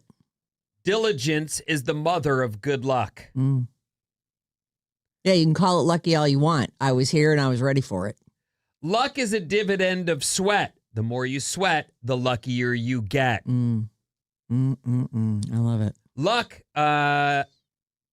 is the intersection of hard work, opportunity, and fate. Oh. So there's a bunch. They are saying fate. They are saying it's like if it wasn't destined to be. That's why I always think the right thing happens. You can't question it. You look back on your life and there are minute decisions that you've made that you have no idea are actually going to change the rest of your life. They changed the course of your life. I ran into Village at Odie's down the street from my house and he was like, hey, I'm going to go see this band tonight. I hadn't seen him in a year. Village. And you run into him I at run Odie's. into him at the corner store. Are you buying, let me guess, what did you drink? The 1 quart Diet Pepsi and a pack of ciggies. The 2-pint Diet Coke and a pack of cigarettes, most likely. That sounds like exactly what order. I stopped in to get. Or I was filling my car, whatever. I run into him and he's like, hey, what are you doing? I'm like, I'm going to hang out with Susie. Actually, I didn't say it like that. I said it in my regular voice. And then he was like, we're going to go see this band tonight. The studio's in Brockton. And I was like, all right, I'll go. And that's where I met everyone that I'm still friends with in my life, my band, my husband. I mean, I credit Village with why I'm married to John. I know. And it was just I was like, I got to stop at Odie's real quick. Boom. You don't know what it's going to be. And it is luck. And I don't believe in fate or luck, really, if I'm being logical about stuff. But there is something to it. Some people just have the worst luck and some people have the best. Actually, when I met my wife, among the different things we talked about, early on, you're sort of talking about everything. Sure. She said to me at one point, I have the worst luck ever. And I do think if someone tells you that, you often say to I think in the moment I went, yeah, you're right. Sure. Of course you do. And then I've seen her have some pretty bad luck. And I'm like, oh, geez, she warned me. Oh. And I went and married it. So, that's how that goes sometimes. But I do think that there are people out there who believe they are under the wrong sign or whatever that is, that I think sometimes that's self-fulfilling. When you think you have bad luck, you're going to have bad luck because otherwise it doesn't fit your narrative. What are you lucky? I believe in some of those quotes in that, sure, I've had great luck. I don't, meeting you was one of those weird things where I mailed a tape in, right, just like I'd mailed a million tapes out. I've had people who called me and I'd been like, I don't like it. I don't want that. I'm not. But then my dad goes, because I said to him, someone from Philly called and I don't even remember sending a tape. I'm not going to. And he said to me, this is my dad, Vince Sr., you mailed them a tape. They gave your tape time. You call them back right now. If you don't want to go after talking to them, then you tell them that. But you don't waste people's times like that. Like, that is unacceptable. And I was like, oh, crap. You were lucky your dad said that to you. The bunch of things that happened in that scenario are lucky, I think. I think so, too. So we were very lucky to meet each other and have a 30-plus year career together. So do I believe in luck? Yes, but I also believe in working your ass off and sacrificing and doing all kinds of things that you don't want to do in order to be ready for the thing when it comes up. That make sense? You're basically right saying. I mean that is it. It's like it seems lucky, but you were ready for it and you worked for it and you were in the right place at the right time. I had friends who were these are the guys I grew up with, the guys I hung with. They would be like, "We're going to Mexico and you're coming," and I would go, "I can't go. I have to be do. Near." Right. Or there were times when I didn't do stuff just because if my phone rings, I need to go practice this thing. And so I can't be doing that or this or another thing. That's the sacrifices you make you good enough when that call comes in that you're ready for it. As opposed to, I just peed my pants because I haven't practiced. I'm not good enough. Right. And I don't think I should do this. Yes, luck is in there, but you've got to be ready for it or you're going to fail. And then what's that? Bad luck? Well, no, it's unpreparedness. Yep. Yeah, that is. You can't chalk that up to bad luck. You had the opportunity. An online poll asked on a scale of 1 to 10, how much do you think luck plays in someone's life? And here it is. 4% say none. 4% say on a scale of 1 to 10, it's a 1. It doesn't play much of a role in your life at all. On the other side, 15% said 10. Luck plays very much a role in your life. Yes, I say 10. I think it really is. There is no question that some people get dealt an absolute S hand. Oh, and I say that from birth. Yes. If what are you going to call a kid with cancer? Right. It seems crass to call it bad luck. Well, no, but I mean, that's one of those things where people go, karma's real, how you behave. Well, what did a kid do? Right. To be sick out of the gate? Karma's a tough one for me because I do believe that really bad things can happen to good people and really great things can happen to really terrible people. You bet. So I feel like, the thing about luck is when you talk about it, people are thinking good luck. It's luck. Luck it runs the gamut. And I do believe that I think it's 100%. The biggest percentage of people in this vote about how much luck plays a role in someone's life was at 36%, and the number is 6 or 7, meaning you're leaning more like there is some luck and it's part of your life, but you're not a full-on 10. Yeah. And that's the biggest percentage. But I agree with you that luck it plays a role. Yep. And I know that sometimes, especially religious people, will say God was walking with me, and that's okay. Sure. Whatever, however that works for you in your life. However you define it, right. I don't know that there's a God up there going, I want these guys to win today. Right. And I actually feel like that, to me, feels like, is that what you're asking of your Lord and Savior? Like, please let me win a Grammy. How about, feed the children of the world or you throw that in at the end as like extra. You do your prayers and at the end, and then if you feel like it, let West Virginia go to the College World Series. You throw that in at the, Okay, so I just basically I don't want to. If there is a God, I'll be actually kind of pissed if he cares about the outcome of games. Yes, because this guy agreed. prayed harder. Right. Lame. Today is National Cheese Day, Americans' favorite cheeses and the most cheese-obsessed states. I'm into cheese. I like it. There's really not a lot not to like except for, the way it cakes on your thighs later. The whole belly and thigh fat. But that's not going to stop me from having a grilled cheese. And now that you've put it in my head, that's probably what I'm having when I get home from work today. 52% of Americans self-identify as cheese-obsessed. Cheese obsessed. Cheese obsessed. I will say this. I do like cheese. I'll even say I love it. I could easily give up cheese. Could you telling easily me, give up cheese? No, you're telling me, and I've had to give up sugar lately. I'm not having any desserts and haven't for a while. But you're telling me you'll eat a taco without cheese? Oh, I do that now. Yeah. What do you mean? Burritos, tacos. I don't want any cheese on there. What? I listen, if it's nicely shredded and I put it right on the meat, it's going to melt in. I just don't care about cheese. I like it. I love it even. I love brie. It would be hard for me to not squish up some brie and smear it on a cracker. And Well, a lot of people on this National Cheese Pizza would Day hurt, say they're actually. cheese obsessed. Wyoming is the most cheese enthusiastic state, which I would have thought Wisconsin. I would have thought it's us. Oh, why us? Because of the amount of Mexican food that we eat. Oh, yeah. That's why. Yeah. Everything is good with a little melted cheese on it. My brother's whole thing was, he makes this whole recipe. He's like, throw a little cheese on it, stick it in the oven. That's how you make food.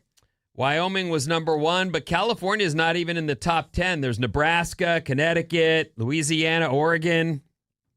No California in the top 10. Nah. Well, we're all on stupid diets here. Plus all the vegans. I mean, they don't eat the cheese, On the list of Americans' favorite cheeses on this National Cheese Day, cheddar's number 1, followed by mozzarella. What is your favorite pizza. cheese? You gonna eat a pizza without cheese? I wouldn't be able to eat pizza. Yeah, I wouldn't eat it either. I'd miss it, but I hardly ever eat pizza. Parmesan comes in at number 3. Wait, what was number 2? Mozzarella's number 2? Cheddar, followed by mozzarella. Parmesan is next. What's your favorite cheese? It's got to be cheddar. American? Well, I'm going to say that it's cheddar because I don't want a taco or bean and cheese burrito without cheese. And so I'm using cheddar. But I'm not having a pizza with anything other than mozzarella. Right. So like if it's, you see some people will put a cheese and they'll go, we did a new hip thing on this pizza where it's, I don't know, Colby or sure. Name a weird cheese. Gouda. I don't want that pizza. Can you give me the pizza with the regular pizza stuff? Yeah. I actually like those, don't they do like a 5-cheese pizza where they've got all this, like Fontina? Yeah, I don't want that. Oh, I want that. You do? Yeah.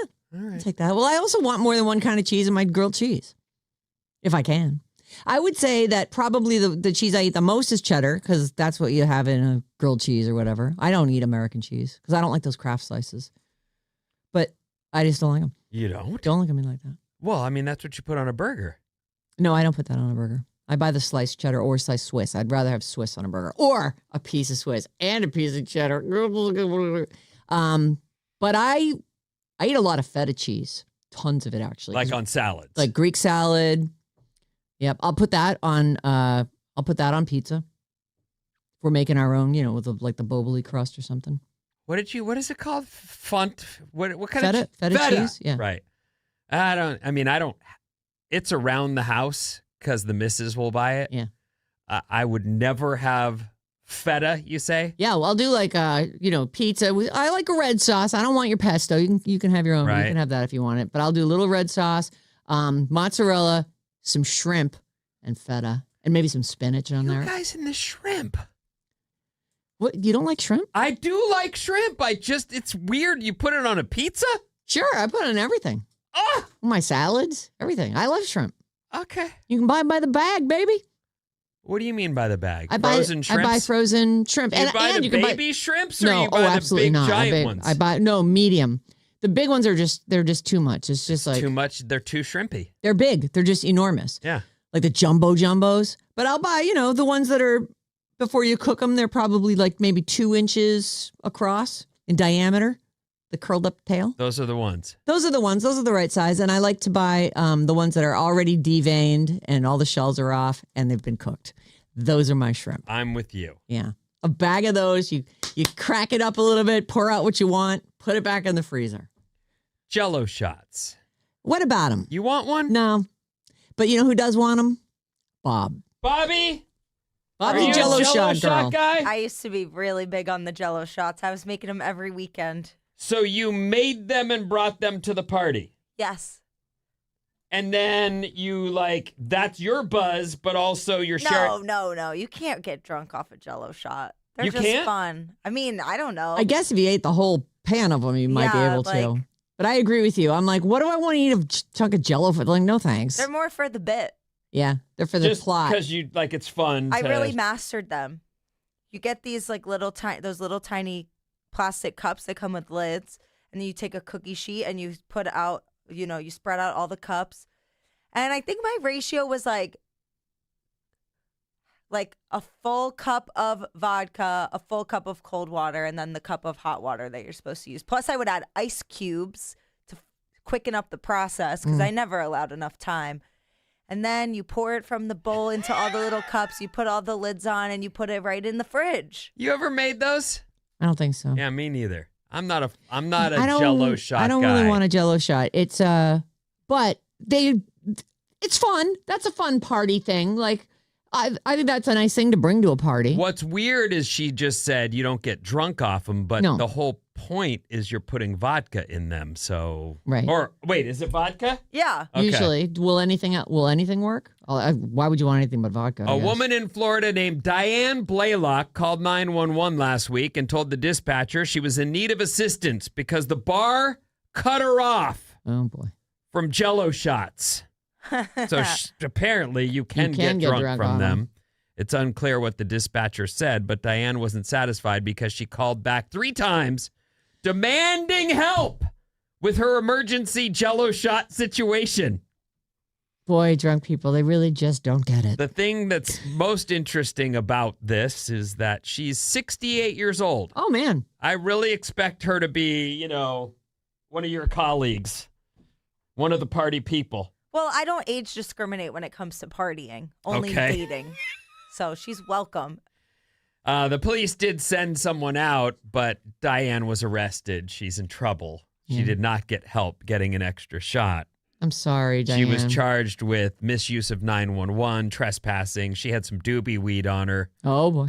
Oh, is that not? Where was this? This was in, where was Someplace this? where it's illegal. Florida. Oh, Another Florida woman.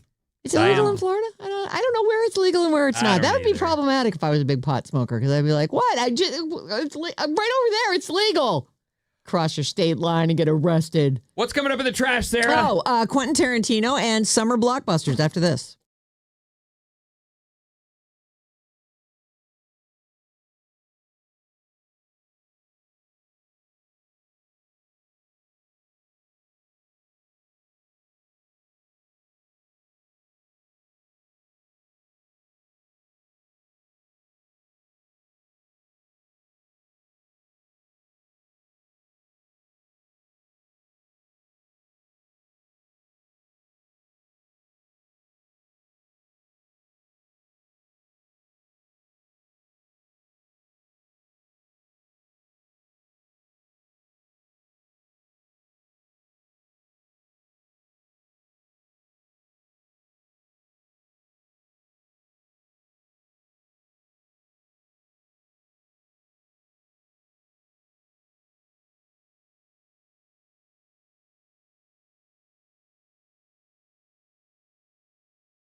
Alice 97.3. Sarah and Vinnie, Alice's morning show. It's Thursday. Edwin, the evil genius, he creates a lot of like, I don't even know what you call these things, AI meme kind of things. They're show related every time. Every time, right? So it's like the characters in the show depicted in these weird scenarios. And he's got like I don't know, me and you are kind of cartoonized. And it says lucky across the bottom. It says, we're the lucky ones that you and Vinny met. We're holding a glowing 4-leaf clover. Did you guys get that one? Put that up on the... I love reposting his stuff. It's adorable. Speaking of lucky, oh my God, we're so lucky. Taylor just gives and gives and gives. The Taylor Swift Tomorrow's world. a big day. Tonight is a big night. Oh, it's tonight? So tonight at 9 p.m., because we're here on California time, we're getting the single at 9 tonight. So starting tonight at 9, Alice is going to feature Taylor Swift's I Knew It, I Knew You from Toy Story 5 every other hour throughout the weekend. And there's going to be, listen, we're going to be all Taylor all the time. You bet. Tune in tonight at 9 and be the first to hear this Taylor Swift exclusive, the Taylor Swift world's premiere. Tonight at 9 on Alice 97.3. The story, if you haven't heard, is she's returning to her country roots, but still working with Antonoff, right? Yes. Yep. Be interesting. I'm very interested to hear it. I Knew It, I Knew You. Name of her new song that's going to be featured in Toy Story 5. Okay, you can call or text us. We're available. Just waiting here for you. 800-400-3697. And email us at sarahandvinny@odyssey.com. On Fridays, and tomorrow is no exception, 7 a.m., we do Bad Advice. We have a guest advisor this week, and it's longtime friend of the show, comedian Scott Capurro. So you can send an email along if you want a problem solved. I have a good one. People are sending some really good ones. Really? Yep. Okay, a really great. good one. Good. But I'm always looking for more. badadvice973@gmail.com. And if you send me one and I don't do it that week or even the week after, I save all of them. I go through and find the ones that work for that week. So fear not. Okay. Let's begin with Quentin Tarantino. Okay. Quentin has opinions on stuff. That's where he goes wrong for me. But okay. And he seems to feel that he's in a position where he can just say any mean damn thing he wants about anybody. Was it Paul Dano? He was just all over that guy. It I'm was like, more dude, than Paul let Dano. it It go. was Matthew Lillard, Paul Dano, and somebody. There were he gave a list. These are a bunch of bad actors. Yeah. As far as I'm concerned. Your Tarantino is so good. Thanks. Well, Sarah, maybe he's late enough in his career that he's just going to be honest, say how he feels. He does say he's only doing one more movie. You were just in the studio talking about just coming to grips with being a bad person. Maybe he's realized he's a bad person and he doesn't care. Yeah. Maybe. So I should give Quentin Tarantino grace on his opinions on things. Or you should share your honest opinions. I don't like to do that. I just don't want to make anybody feel bad. But you know how in our own minds, I have all kinds of uncharitable thoughts, and judgments on stuff. And I just, like Mommy said, if you don't have something nice to say, don't say anything at all. Your mom said that to you? I'm sure somebody's mom said it to them at some point. I was gonna My mom was like, come sit by me. You got nothing good to say? Let's talk about it. Right. That's fun. So Quentin Tarantino says that Hollywood has turned into a flavorless sausage factory.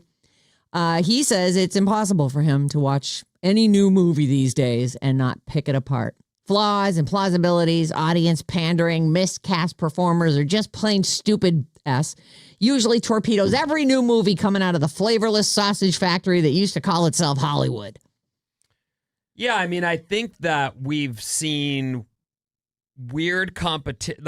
We were saying this earlier about media in general. Radio and TV have both taken hits due to the internet and YouTube and all this stuff. All the other places to get content. And TV and film are... I don't think there's ever been more stuff to see, and a lot of it is not great. Right. But then again, some of it is magnificent. Like some of the TV that's out there is better than movies. I would rather start a new series, especially one that I didn't watch from there's a couple seasons of it. Like, this is going to take me forever. This is awesome. To have a show like that, I'd much rather do that than watch a 2-hour movie. And be I like, don't. okay, that's it. I don't know anything about it, but I do hear from people who would say, like, the movie The Hangover wouldn't get made today because people aren't funding comedy and they're too worried about what that script is going to do. I feel like that's such a recent movie. It's amazing that much has changed. Like it's if you rate it R and people go and watch this and they're in a mood for that, that feels like a movie that could still get made. Sarah, do you know when that movie came out? I'll say that movie came out in 2016. 2009. What? Yeah, that's now there have been multiple movies, That's but they true. cranked them out. Yeah. How because many were they- there? I think 3. Oh, that makes sense. When you have that was a huge, wasn't that like the highest grossing It was a huge hit. comedy? But why aren't there any more? And I think it was Seth Rogen that was saying you can't, or Pineapple Express. I think he was talking about some of the movies he's made, and he was saying you can't make those. We can't get funding for those anymore. Oh, so you could make if you self-funded. I mean, you can make anything you want. It's art. Well, But a big studio's going, we're thinking not that. self-funding is not. Who was that lady that was in the news? She self-funded a film, and she's losing her house. Yeah. What was that? I don't know, but Was it a documentary? I don't remember. But I know that was the story. She Yeah. self-funded this film and cannot recoup her investment. Crazy. It's her name's Jennifer Esposito, and the movie was It's the actress Jennifer Esposito. and it was Fresh Kills was the name of the movie. And no one cared about it. Right.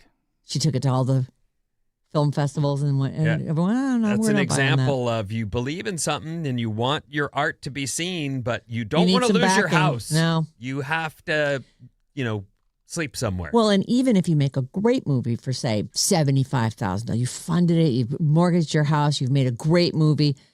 Now what? Like, good luck getting people to watch it. Good luck getting people to distribute it. I mean, there's a lot. Hollywood's a machine for a reason. And it doesn't want your independent film taking any of its glory. Although there's that kid who this week, Backrooms, is that the name of it? I finally saw an ad for it last night during the basketball game. Well, now maybe they're actually putting some money behind. Like, oh my God, this thing, we spent $10 million making this. It made $80 million just domestically the first weekend. Let's spend some of that money letting other people know about it. In the ads, you can't, for the life of you, figure out what that movie's about. Is it the one where it's like Chiwetel Ejiofor and he's walking down this blank hall and Random empty rooms are what they're showing you in the commercial. supposedly he is like the manager of some store in, like, was it Capitol Square or Central Square? It's someplace in San Jose, even though it wasn't shot there. Right. And he finds this secret door and finds out there's a whole endless run of underground building. I'm going to see it on Tuesday. Oh, I can't wait I'm really to hear. looking forward to it. I've avoided. I don't know anything about it other than the hype Yeah. and that a kid made it. Yeah. There's another a one out local too. kid. There's another one out too that a 26-year-old made called Obsession. That one, they say, was remarkable because it debuted wherever it debuted, and then it went up, and then it went up again. Like, people are talking about that one. Yep. Yeah. Are you going to see that one too? Yeah, I'm seeing that tonight. Oh, boy. Well, tomorrow morning, tell us all about it. I'm interested. Okay. Our friend Quentin goes on. These days, the entire concept of what is a movie is more inclined to inspire contempt to me than generosity, which is fair enough because by comparison, the movies of the last 6 years make the 80s seem like the 30s. It is true, like even just being in Bob's Movie Club, which we were all forced to join a few months ago, it seems like the movies from the early 90s are the worst ones that we've ever seen. I don't know about that. I do know that unfortunately, this is probably true of everything. With time, you get another look at something and go, man, that's crap. Yeah. Boy, that's not at all how good I remembered it being. Tarantino gave some love to some newer movies. Here's what he likes. He likes the new West Side Story. What's that? It came out a couple years ago. Is it Rachel Ziegler? Yeah, That's it's the Steven evil? Spielberg remake. Oh, I didn't see that. He also Nobody saw it. Nobody saw it. He liked it, though. Okay. Tarantino saw it. He liked The Rip. That's Matt Damon and Ben Affleck. That's the movie on Netflix. You know, that movie is, I didn't like that movie that much. I liked it. I like when you're confused the whole time. It's very layered, and I definitely... It was like a mind F. I'm like, what is happening? Why is this happening? I haven't gone back. I don't have the time, but I will say, in a film that's like edited the way they put that together, you do almost find yourself needing to watch it a second time, and it'll probably right be knowing a much what I know now, fuller right. experience, and that's kind of cool that it might take more than one viewing to really get everything out of it. He also likes, brace yourself, Horizon, an American Saga, Chapter 1 and 2. That's the Kevin Costner project from a couple of years ago. Oh. Which I think they only let him make 1 and 2. And it was supposed to be like a 5-part thing. And he couldn't fund it. It just died at the box office. And well, he's I liked a guy. it. Oh, you liked it? Yeah, I like Westerns and stuff. And yeah, it was an epic. Quentin loves Westerns. Yeah, I mean, it was... Quentin loves like genre-specific stuff. Like he works a lot of that crap in. Like The Hateful Eight I do not like Westerns. has that Western I'm flair. a little, these I'm a these little outlaw young guys. for the Western. Like the John Wayne, I never saw one. Oh, I used to. never. They used to just be on the TV, you know, and it would be raining out in the summer, Vin, and so you'd have to. That's what I do with my dad. We watch Westerns together whenever I go home. So. Yeah, he loves those and kung fu movies. He's always Quentin does. Yeah. Actually, I wanted to say that it actually, I think it dropped a couple weeks ago, but Kill Bill, which was released in 2 parts, his original vision for it was this giant long movie. He didn't want to split it into 2. So now there is a version called Kill Bill, The Whole Bloody Affair, and that is out. You can watch that. It's Peacock. So if you've got Peacock, you can watch it. It did get run in theaters. It was 4.5 hours long, is 4.5 hours long. It's a single uninterrupted Kill Bill, all of its parts, that combines them into one continuous film, but also features never before seen some anime sequence that got put in there. And I don't know if that like sort of tied the 2 together or if that's just inserted somewhere else. But you can, it looks like you can rent it too, but it's available to stream on Peacock. Listen, he can say whatever he wants really, because in a lot of ways he is one of the greatest filmmakers. Like I love a bunch of his movies, and I don't usually even know whose movie it is or even care about that. I think he's Wes Anderson is like widely known to have changed the way films were done with some of the stuff he's done. Well, even that terrible Things to Do in Denver When You're Dead was like trying to be Reservoir Dogs. Right, absolutely. Yeah, I'm sure there are a lot of people who, maybe even Spielberg, is someone who's come to him to say, your creativity and your take on things His storytelling's amazing. Yeah. Even the Euphoria finale had a lot of Quentin Tarantino inspiration. Is that so? Very long, violent sequences. Oh, my. Mm-hmm. In Euphoria? Mm-hmm. Long, violent sequences? Mm-hmm. Huh. You'll have to tell me about them off air, because... No, I don't want to think about it anymore. I'm sorry I even brought it back up. Totally still thinking about it. It was relevant. Tarantino says, these days I'd rather just read a book. I'm with you. He says that there is still no word on what his 10th and final film will be. There were some rumors, something about a movie critic or something. A porn movie critic is what it was, which I never got that. Well, he's not doing that.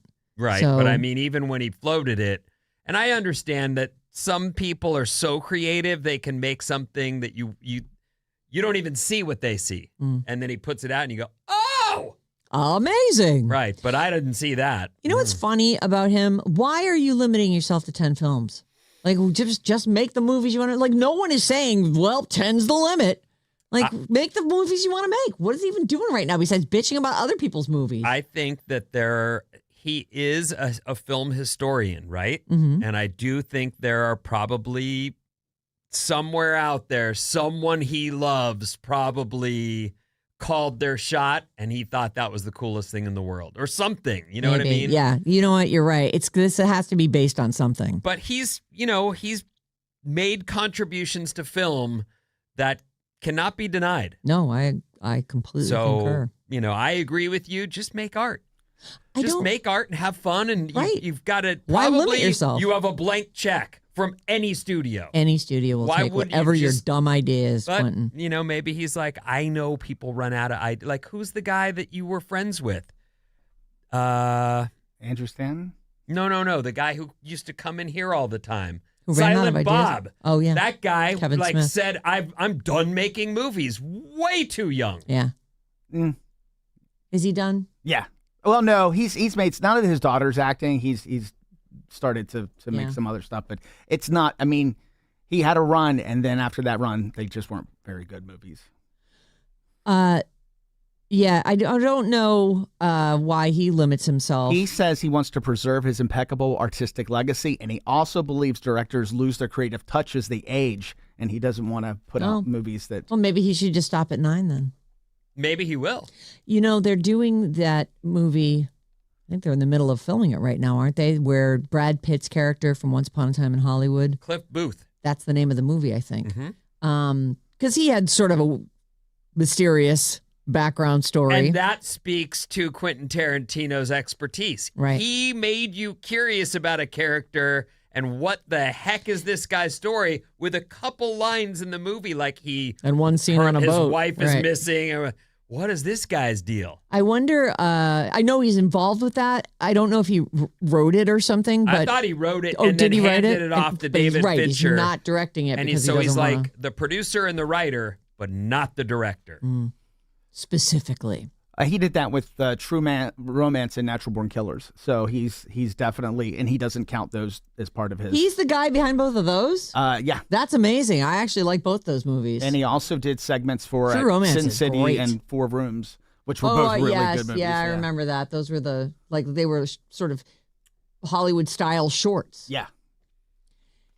There are actually a lot of big movies hitting the theaters this summer. This Friday, Masters of the Universe. Disclosure Day is the one I'm looking forward to. And that is, I guess that would be next weekend. That's the one with Emily Blunt, and it's a alien movie. This is the new Spielberg movie. Oh, that's right. It's supposed to be his best movie in 20 years. Disclosure Disclosure Day. I'm going to see it on Monday. Oh, my God. Look at you going to a movie every night. It must be nice to be young. Monday? Yeah, I'm going to an early screening. Monday. And Tuesday she's going to see a movie. And tonight she's going to see a movie. Brutal. Do you just go home and take a nap? Yeah. Even after the doctor told you to quit taking naps? I'm so tired, though. That was like one of the things before John stopped working. I would come home, it'd be 11, 12 in the middle of the day, and he was going to be at work the rest of the day. And I would be like, I might as well just take a nap. I'd find myself asleep on the couch. It's not even like I might as well I have all these things I need to get done, and I am exhausted. And you just don't do them. I fall asleep. It's so funny. That's why I have to wait to get on the couch until we're going to sit down and watch something, because I'll watch a show by myself and I'll be asleep 5 minutes into it at 1:00 in the afternoon. I'm like, well, that's it for tonight's sleep. I can't watch anything by myself anymore. Oh my God, I'm out like a light. I saw this post of a lady who does like morning news TV in another city in California. Okay. And her post is that she gets up at 3 a.m. and I'm watching it and I'm riveted. And I'm like, oh, I hear you. You're speaking to me. But I thought, how do other normal people with real hard jobs feel about watching media people bitch about their hours? I don't know how they feel, but I completely was with her in that she was saying, I am always tired. I am always tired. Even on a date on a Saturday night, if I slept, I'm still tired. Right. And I was like, oh, that is you get all the extra sleep you want. You're never going to catch up. It's so weird. I know. And your body just gets in a rhythm. So that's, you can screw up your routine, but you can't really break it. Nope. Also this month, I'm just a couple more here. The Death of Robin Hood, which I haven't heard one thing about, and Toy Story 5 are both coming out on June 19th. So I don't know if that means that isn't that, it's June. Oh, no, I think it is a Friday this year, isn't it? Juneteenth. I got to look. Supergirl is out. It is a Friday the 19th. Oh, yeah. okay. So that makes sense. I was thinking it was a Wednesday for some reason. Supergirl is June 26th. I'm looking forward to that. I love that Millie Alcock. She's great.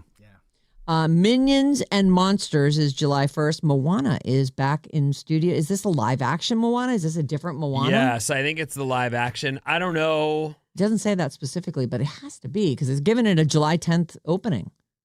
That's a big, like Yeah. summertime Blockbuster. movie. Yeah, blockbuster. I'm not into it.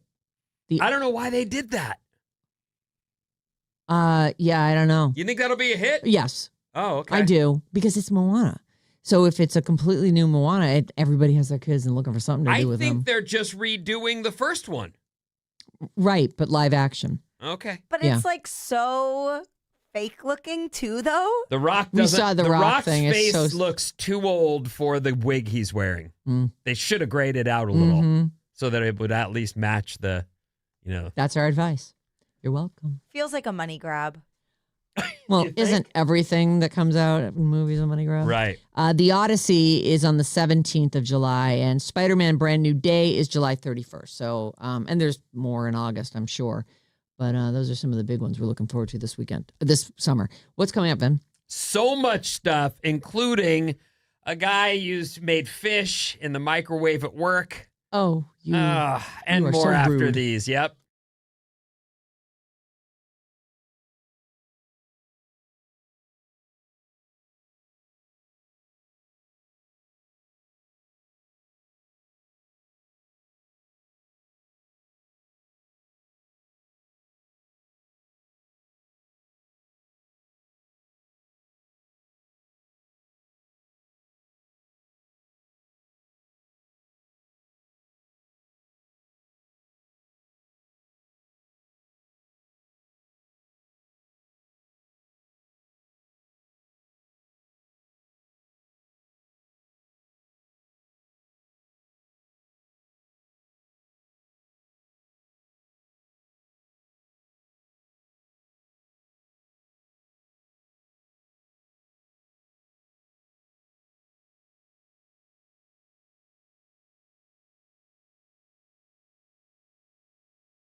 Alice, 97.3. Sarah and Vinnie, Alice's morning show. It's Thursday. Bad Advice is back tomorrow, 7 a.m.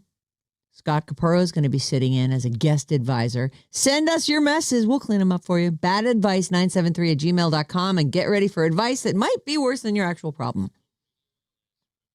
Is he living with you these days? Scott Capurro? Yeah. No. Oh. I don't know where he's going to stay. Well, you said he left the apartment he was at. Gave it up. That's what he said to me. Oh. Maybe staying in a hotel. I don't know. Yeah. All right. He stays with his sister. Him and his mister. Him and his mister. Okay. Living with his sister. This Alice Report is brought to you by Bad Advice. Oh, goodness. Oh, no, that's not the one. Pick your day tickets for Outside Lands. All right. That's your sponsor for this Alice Report. All this week, listen at 9:05. That's coming up quick. 12:05 and 5:05 for the code word to win a 4-pack of single day Pick Your Day tickets to Outside Lands, starring Charlie XCX on Friday, The Strokes on Saturday, and Rufus Du Sol on Sunday. And so many more. August 7th through the 9th in Golden Gate Park, courtesy of Another Planet Entertainment. Thank you. The Knicks won Game 1 last night, and the NHL Finals continue tonight, Game 2. The Las Vegas Golden Knights at Carolina Hurricanes, and Vegas is up 1 game. All right. This is one of those stories that most people have rolled their eyes at something a coworker has done in the break room. Yeah. Or Marcy they're like collection of mugs that are moldering away by their desk. posted a picture of our break room. Oh. And it said something like, tell me a guy was in the break room without telling me a guy was in the break room. Something like that. Okay. And a cabinet was left open. Oh. Like, I'm looking at it for a while going, I don't understand. What's wrong? I don't get it. What is she saying? And then I went, cabinet. Do you leave cabinets open? Well, sure. I mean, but who doesn't? I don't. Yeah, you do. No, I don't. Never? No. In fact, even my locker's closed right now. Close the door on it. Is your locker? your locker's wide open, isn't it? Wide open. A yeah, 46-year-old. You close stuff. It's one of those things, like break rooms, right? So Right. a 46-year-old detective named Michael DeBias Oh, the bias. was at police headquarters in Myrtle Beach, South Carolina on Saturday when he got into it with a patrolman. Oh. Michael was furious because the guy was warming up fish in the microwave. Oh. Of course, it stunk up the entire building. Even just cooking fresh fish in your house, your house smells like fish for 2 days. This guy, the detective, was so upset he pointed his gun at the other officer. Oh my God. What are you shrugging for? That's no It's good. awful to do that to people. Like, this guy deserves No, harsh he doesn't judgment. deserve a gun to Harsh be pulled judgment. on him. Yes, it's incredibly insensitive and inconsiderate. Michael was arrested for pointing a gun at someone, which is a felony in this circumstance. He was booked and released. He's also been fired. Oh, he got fired over this other guy microwaving fish. The other officer who made fish at work is not fired and has not been charged with anything because he was eating his lunch and the other guy pointed a gun at him. Sounds like maybe this guy's got some anger issues. Get a fresh wave candle. Those help. Well, seriously, dude, take some like yoga, a shrink. Something, right. Because the fact that you're pulling a gun on a guy because he stunk the room up. I get it. It is stinky. But it's awful. I had a break room at the university, and there were people who every day did that. In the cooked room. fish. Yeah, and every day it stunk like fish in there, and you couldn't sit down and eat lunch. There are certain things that you can happily bring to work and store in the fridge and heat in the microwave. And there are other things that are they should just be a hard no. But I'm not going to pull a gun on anyone. Right. But I'd be pretty bummed if, remember they had like a deli set up in the other room, like sandwiches and stuff, and then it didn't get cleared off the table? The next day, or even for 2 or 3 days, this place reeked of the tacos, underarms. It was, you talking about recently here? Yeah. Yeah, tacos. Is it a taco We thing? had a taco thing in the building. Oh, Smelled yeah, like that's what tacos it was. for Oh, my 3 God. or 4 days. I couldn't believe it. First of all, I couldn't believe that nobody cleared that off the table, and it sat there all night. I mean, I get here at 4 a.m, and I'm like, oh. Well, someone's going to get to that, right? I mean, isn't that the sure. attitude? Like, well, I don't work. Is that my job? Yeah, I don't do that. I'm an executive assistant. Right. Hello.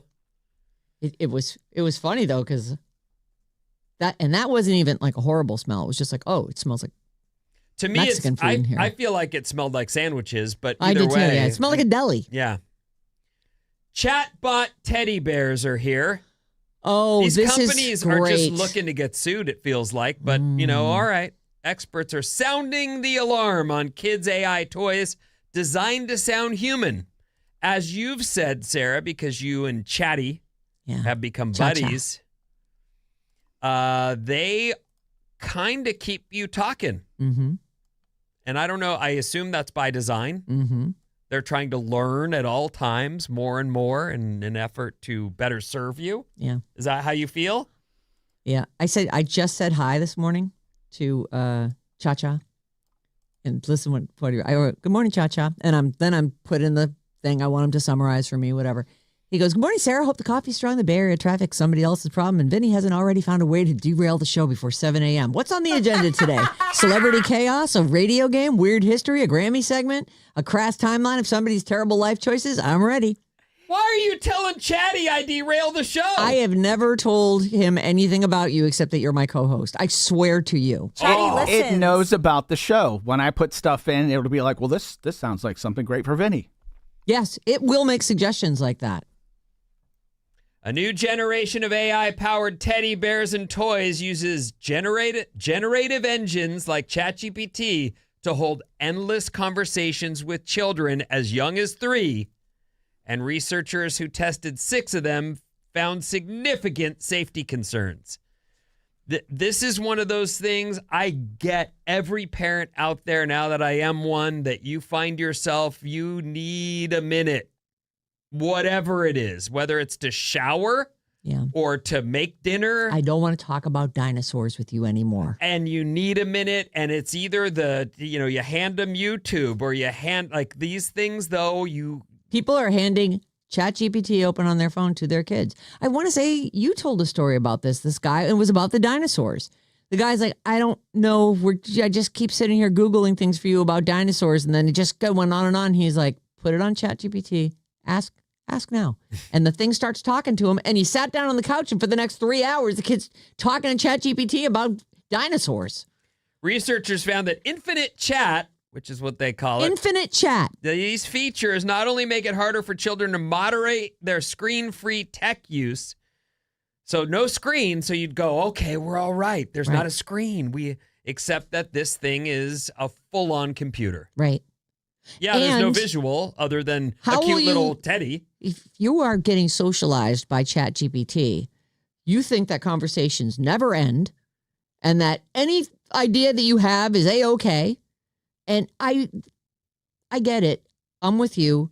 Sometimes you need a half hour to make dinner. Sometimes you've just had enough. But these are...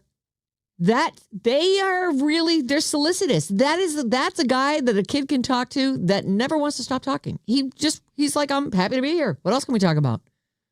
Experts are also warning that heavy reliance on frictionless AI companions during childhood could displace the human interactions kids need to develop social and emotional skills, potentially increasing loneliness over time. Yeah. And that is another example of these computers. Like, we worry enough about screens, but now here's someone who's got an entire relationship. Right. Forget the invisible friend or the imaginary friend that every kid comes up with to have someone to talk to. This is completely the opposite of that. This is a crutch that now every kid going off to college is going to bring their, eyes are rubbed off, but the thing's still yapping to them. It's never stopped talking to them since they were 5 years old. It's their best friend in the whole wide world. They hope it sometimes. I mean, kids, knock it off. You can't have that. For young kids, too, this is one of the problems they see, which is, and we know this from, I know this from cartoons. You kind of see animals as human in that we've watched enough cartoons where the dog talks Yes, or yeah. this talks or the and There's a name for that. I don't know, but Anthropomorphosis or something like that. but kids can't necessarily understand that this toy isn't alive, Right. Or their buddy, Right. Or magic, or whatever you want to call it. They've developed a relationship with something that isn't real, but they're not. They're too. They're young not aware to get of it. So by the time you tell them it's not real, you're like, "Pfft, Well, up yours is not.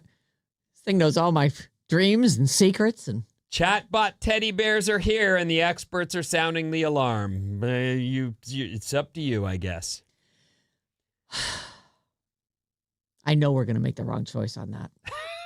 Don't leave it up to us. We can't help ourselves. It's true. We're just humans. I know. We're dumb.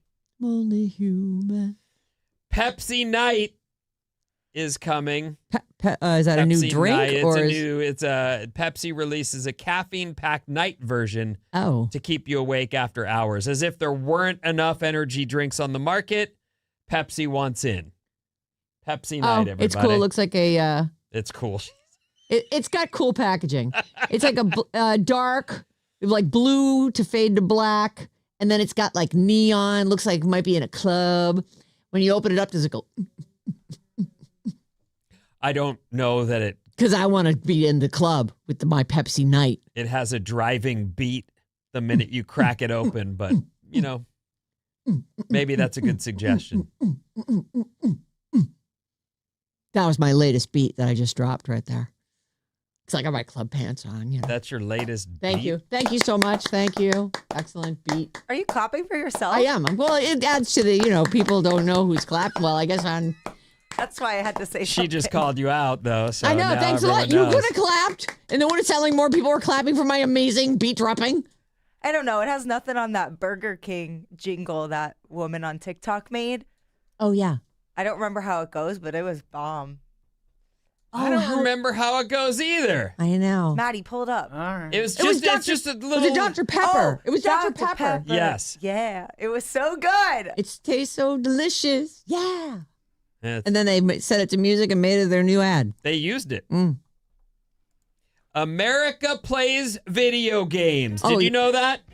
Hang on. Let's see. Good and nice. Do-do-do. Oh, yeah. Do-do-do. That's right.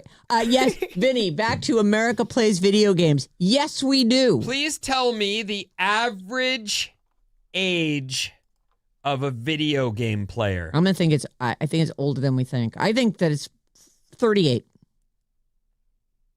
You're looking at my stories. I'm not looking at... Did I just get 2 points? No, Oh. but you got very close to 2 points. What is it? 37. Oh. The average video game player is 37 years old. I am 100% not surprised by this. Like... There's a large chunk of the 50-plus population. My dad plays video games online with people. He's 86 years old. Is he playing like card games or is he No, driving he'll- games he'll or play shooter Call of games? Duty and I'll He plays Halo shooter and stuff. games? Yeah. He had one game he had going with John for a long time. John will get on and I'll come out sometime. I hear some talking as I'm coming out to like get a drink of water in the middle of the night. And I look over and there's John. He's got a headset on, a little mouthpiece. He's playing his stupid video They say games. here in this story, everybody plays across every demographic. And I'm not sure. We've talked about the generations a lot in the last, 10 years because it's now a thing. It's part of all the stories As we're not that we... the generation anymore. Is your dad part of the silent generation? I don't know. He was born in 1940. I don't think he's a boomer. I think he's that... I think boomers are 50 to 64. Yeah. Like something... So I think my mom's actually older than that. When was your mom born? Your mom's a little younger than my mom, isn't she? She is 77? Okay, my mom's 80. Okay. My mom was born must have been 46. So yeah, I think they are Pre-boomer. pre-boomer. That would be the silent generation. And they say from Gen Alpha to the silent generation, video games are widely played across all demographics. Men, women, white, Hispanic, black, Asian. Asian, although, is lowest on the list. That's surprising. Why would they be playing less than we do? LGBT plus also plays. Oh, actually, they play less than you'd think too. But still, there are players in every demographic. You know what's funny about this too is that you might think you don't play video games, but you do. If you do the word puzzles on New York Times, if you play solitaire on your computer, if you play solitaire with an actual deck of cards, you're not playing video games. Good for you. But man, I'll tell you something. I grew up playing solitaire. I know like 10 different kinds of games of solitaire. I always have a deck of cards. In fact, I remember in the olden days, you would have cards with you. Yeah, I would always carry cards with me. At meetings and stuff, you just start. We got to wait for a meeting. You just start doing it. And so when it became something I could do on the computer, what happened was when I picked up physical cards and started to play with them, I'm like, damn, it takes a long time to pick all these up, shuffle them, deal them out into the thing. Meanwhile, I go click, click, click. I'm on the next game. I play solitaire on the computer all the time. Still? Sure, if I'm waiting for something, or because I've made myself not play the games like Bejeweled Blitz and all. I'm never even gonna try Candy Crush because I just know that would ruin my life. Yeah, you'd be into it. I would be really, and even I go overboard on everything that I do, like Pokemon Go. I was fully flying to conventions. Like, who am I? I'm 57 years old, and I'm like, I gotta go to the Rose Bowl and be a part of this Pokemon con. I understand the way you just worded that. I understand it, but also, no one's getting hurt. No, I loved those things. They were so fun. It's a group of you and family and friends. I actually don't. As much as I'd like to make fun of you for that, nobody's getting hurt. No. There's definitely worse things I could be spending my money on. For sure. I'm going to head on over to the meth house. I don't know if it's a thing you want to brag about, No. You don't want to. I think that there was no reason for you to have quit other than you ended got up sick with of it. 2 phones. I was done with it. I know. It was just like eating up my entire life. But it is funny when you quit something like that you're spending a lot of time doing. There's a void, and you're like, well, now what am I going to do? What are you going to do? Well, I started crafting again. Oh, you did? Yeah. Oh, well, is that the bottles? I don't know. I mean, I do all kinds. I was sewing some stuff yesterday. You were? Yeah. Okay. Got a rip in something I really like. As I was going through my closet, I'm like, oh, I love this, but I don't wear it because it has that rip in it. I'm going to go fix that. I fixed it. All right. I guess I must have given something up recently. I don't have enough games happening in my house in any kind of way, but I guess there are. You play Angry Birds every day. I do. There's a challenge on really, that, right? and that is it. And I've taken to playing it because I'm always up before my alarm. Always. Yeah. So it's 2:45 in the morning or something. I will pick that up. I will play the challenge from bed while I'm laying there. I play one round. If I don't get it, that's that. You failed today's challenge. Lost. Does that mean you're going to have a bad day? No. But when I get it, it does feel like, I'm on a roll. I'm winning already. Not even out of bed yet, and I'm winning. I'm already killing it. Yeah. But do you know the ratings on games? No. Because that's a thing. Oh, unlike the console video games where they have like adult content, Halo or the what is the car driver one? Maybe they don't play that anymore. Grand Theft. Yeah, there's definitely adult content ones, and there's probably. I don't have little kids, but if I was going to go buy games for my kids now, I would say rated G. Or that's the story says a lot. Most parents know the rating for the video games their kids are playing. Okay, you say so. I don't really know anything about the ratings for video games. Right. I do remember hearing though that like in Grand Theft, your character could get a hooker. Yeah, and do stuff with her on screen. Oh, you've played it? I have seen it being played. Oh. I've never played it. I have not either, so I don't. I don't know. I didn't see anybody boning a hooker, but I just assumed because I did see that this was nothing but just one big. It just looked like a bunch of awful people doing awful things. Well, and I'm like, that doesn't look fun at all. I mean, an argument could be made that you're just playing a game. Yes. It doesn't mean And you're it's going to not go for out me. and I'm not commit trying these to- acts of yeah. crime in real life. Maybe but this gets it out of your system. Maybe. What's coming up in the trash, Sarah? Pick your day tickets for Outside Lands.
La, la, la, la, la. Alice, 97.3, Sarah Vinnie, Alice's morning show. Happy Thursday. It's looking nice out the window. Yeah, it is.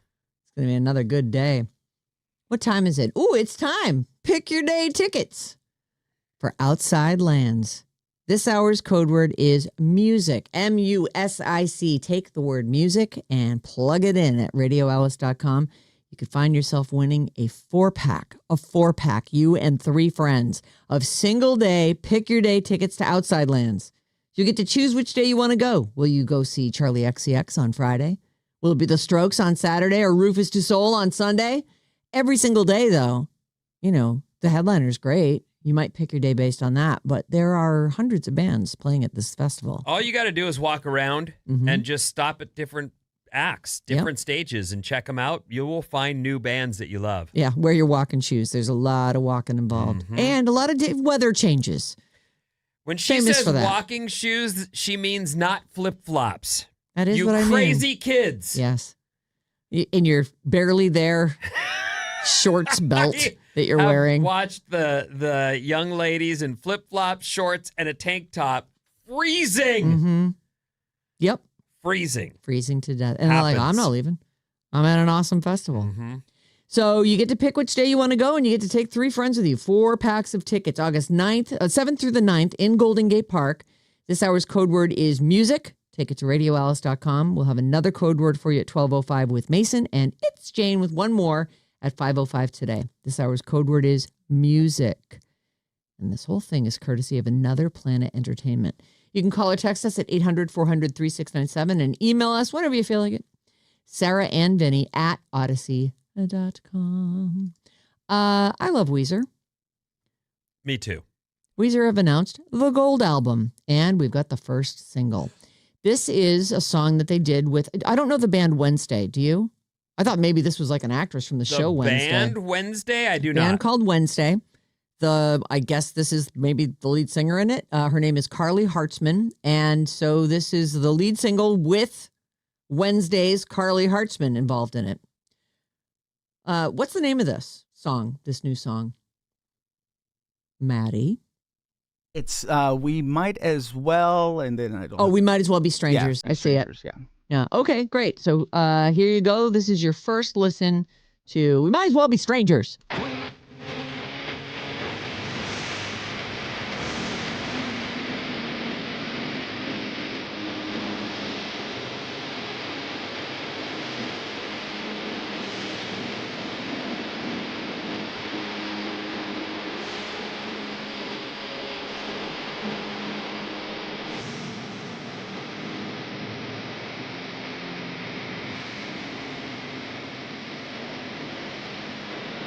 So I hear a little harmony voice on there, or does she have her own feature? Let's find out. Yeah, turn it up. There she is.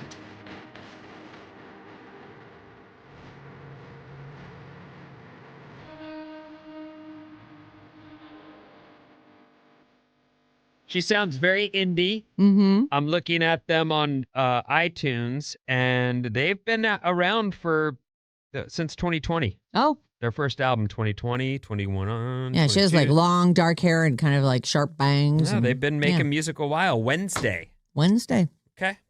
So there you go. That's a little taste. It sounds like a Weezer song. I love Weezer. Yeah, me too. I worry when a band I really like puts out a new record because I'm like, well, am I going to like it? Well, that sounds good. So it's called... You worry? Oh, yeah. You don't worry? I mean, you either like it or you don't. I feel like I want to like it. But I might force myself to. Yourself not to. Well, I just think, I like their old stuff without even listening to their new stuff. I don't know. It's like AC/DC, although I have real reasons for that. I was okay with Back in Black, and I understood why they had to replace the guy who died. Right. Except that. I just don't like that guy's voice, though. I used to love Bon Scott's voice. Didn't used to. I still love, he's so like, he's like it's like if a weasel was singing to you. Yeah, but the new singer didn't kill him to get the job. No, but he sucks at singing. So, he's great on that first album, and then you can keep it all after that. Then they started just doing the same song over and over. Of course, they were kind of doing that to begin They were with. already doing that. Anyway, Weezer's got a new record coming out. Let me see if I can. Oh, there it is. August 21st. That is like the argument and also the compliment. The argument against and also that, like, it's just another album of the same crap. And other people are like, you know what you're getting when you get AC/DC. Mm-hmm. It's this, yes. Yeah. I don't know. The songs just don't have any personality anymore. And that guy can't sing. He hasn't been able to sing for years. Well, it sounds like to me. I'm very judgy, though. Okay. World Cup. We're all aren't we so excited about the whole World Cup? I kind of am, but Yeah, it's interesting. It's so spread out and convoluted. And, so it's 104 games played in, it's the whole North American thing. Yes. So Mexico, the U.S., and Canada all are hosting a certain amount of games. And I think that they thought they were throwing 104 Super Bowls because they've had to lower the prices. You know, these are in gigantic soccer stadiums. Levi's. Right. Like they're playing Levi's. And I'm sure in bigger cities and in certain places and for certain matches, I'm sure they're selling out. But if you are a huge soccer fan and you're from Asia or Europe or Africa or where, from South America, anywhere, you got to now not just buy these tickets for your team. You've got to fly to wherever this is happening in North America. You've got to put yourself up for a couple of days. Like it's just a lot to ask. And then also be charging $600 a ticket. I think that, and I could be wrong because I'm not a soccer aficionado, but I think there are places with certain teams and certain matchups that will sell out and be huge. They're already sold out, right. I'm sure. And then there are others, different, lesser teams. Even America isn't known to have one of the great teams. We'll see. I hope so. Fingers would be crossed. great. I'll be cheering.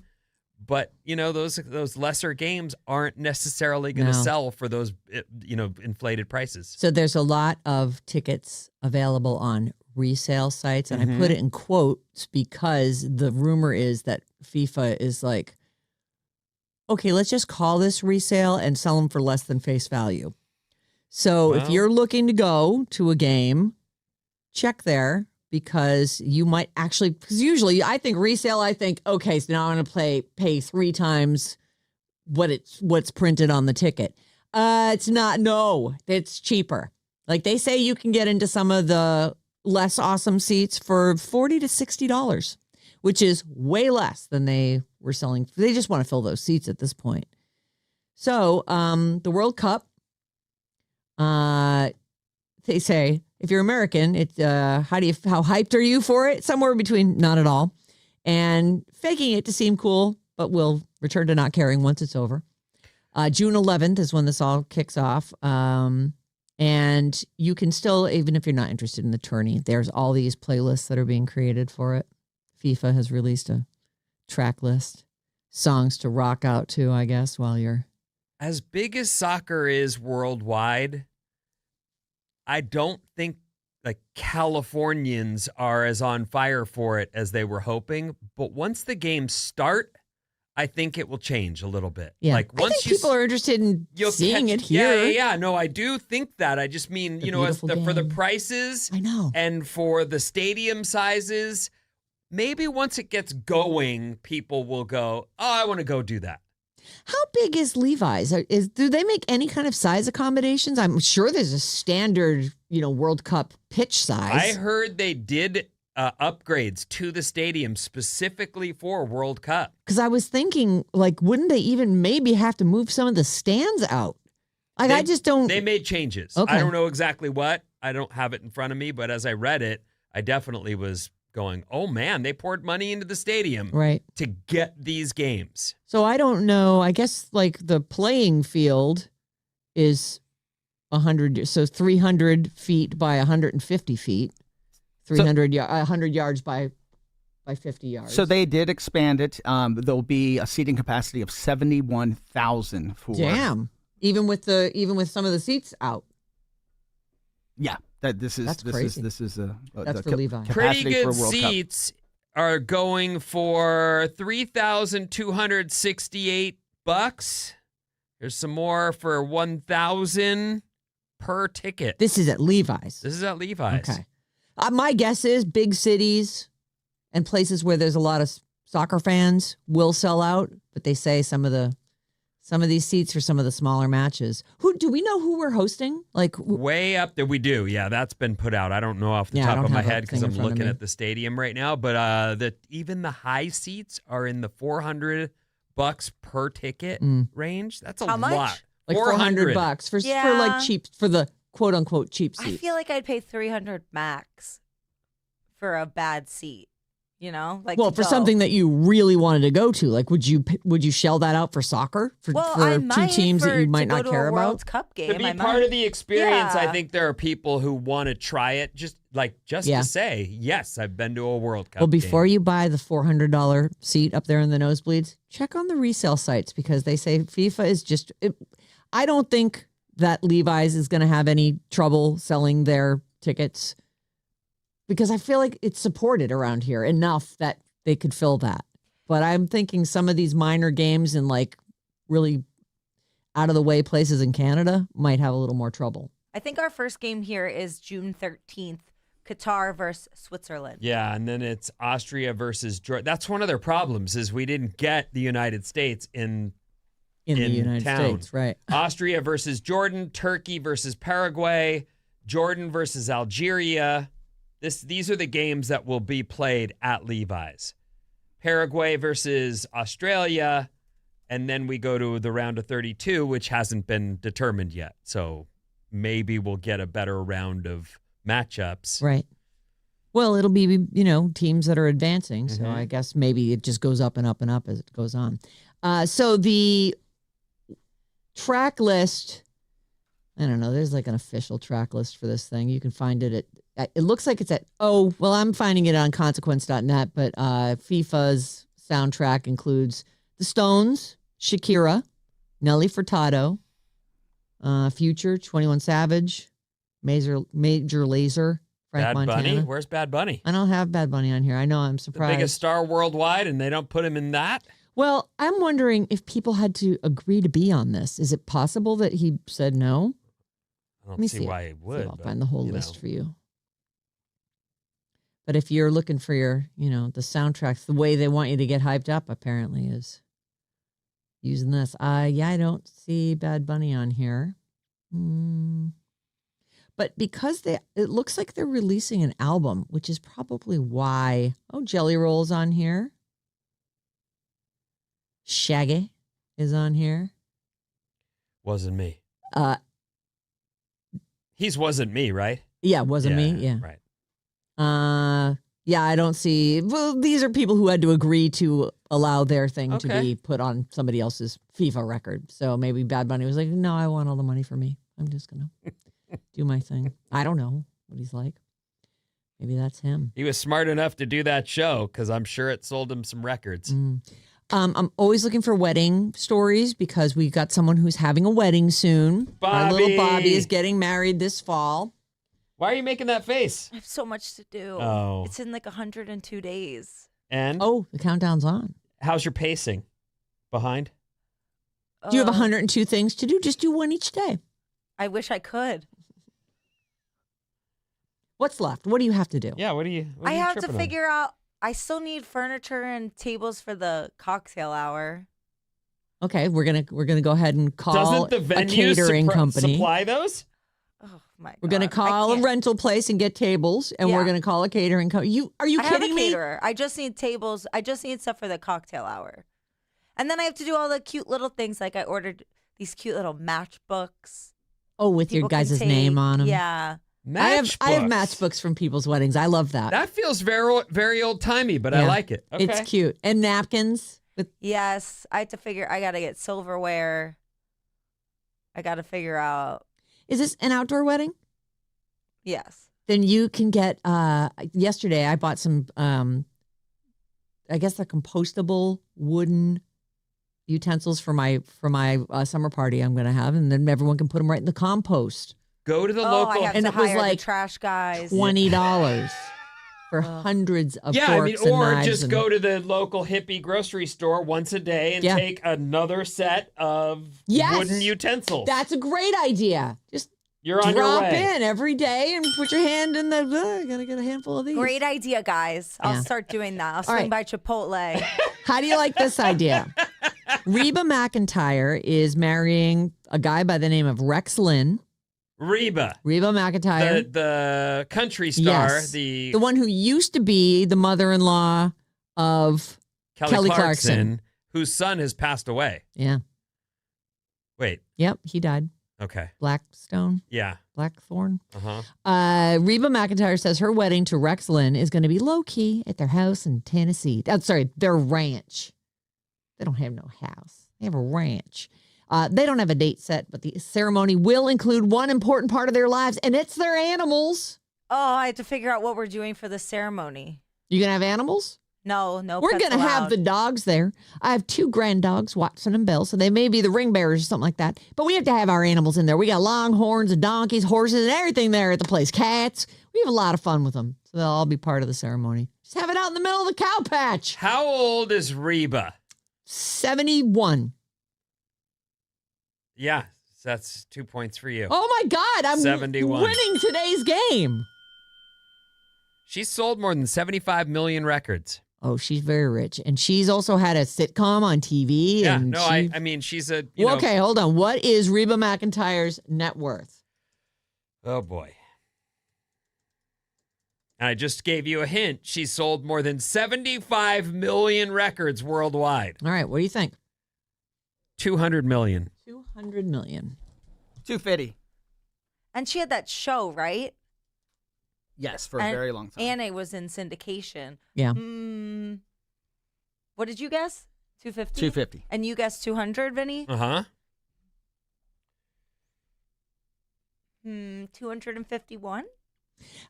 I was going low. Oh, I telling didn't you to see. go low. Oh, you were Coffee mugs in the cheating? Telling you to go way. low. What I were you cheat all the doing? time with her. No, you don't. I do. She just You can't say that. Collusion. How in the You do heck? not cheat. We can never take you seriously I can't again. believe you would say that. She obviously doesn't pick up what I'm putting down. She went higher. I was like, I put my eyes down. I'm going like this with my Oh pen. my gosh. She didn't do it. Who said the lowest? Maddie? I said Oh, 200. you said 200. I said 199. No, you said what? 251. Roll the tape. I can't. I just did. You said You said 251. 251. You don't know how to roll the tape. That's a point for Vinny. What is it? It's 140. Okay. Still, I mean, she's not No, that's poor. a lot. But I have all the animals I want. The reason I looked up her age is I don't necessarily think I would ever remarry, but I do believe if I were to divorce, but I do believe not giving up on life at 71 is really cool. Yeah. Like, No, she's instead of- right. Instead of being all, oh, who Love cares? has passed me I by. am in my I'm going to be out here with my donkey. donkey. She's got a donkey. A donkey and horses. All right. She's got it all. Cats. Go, Reba. Yeah. All right, what's coming up? 6 things you need for good mental health and more after these.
Alice 97.3. Sarah Vinnie, Alice's morning show. Follow Alice 973 on Instagram for the best clips, random moments, and whatever dance Bob makes us do.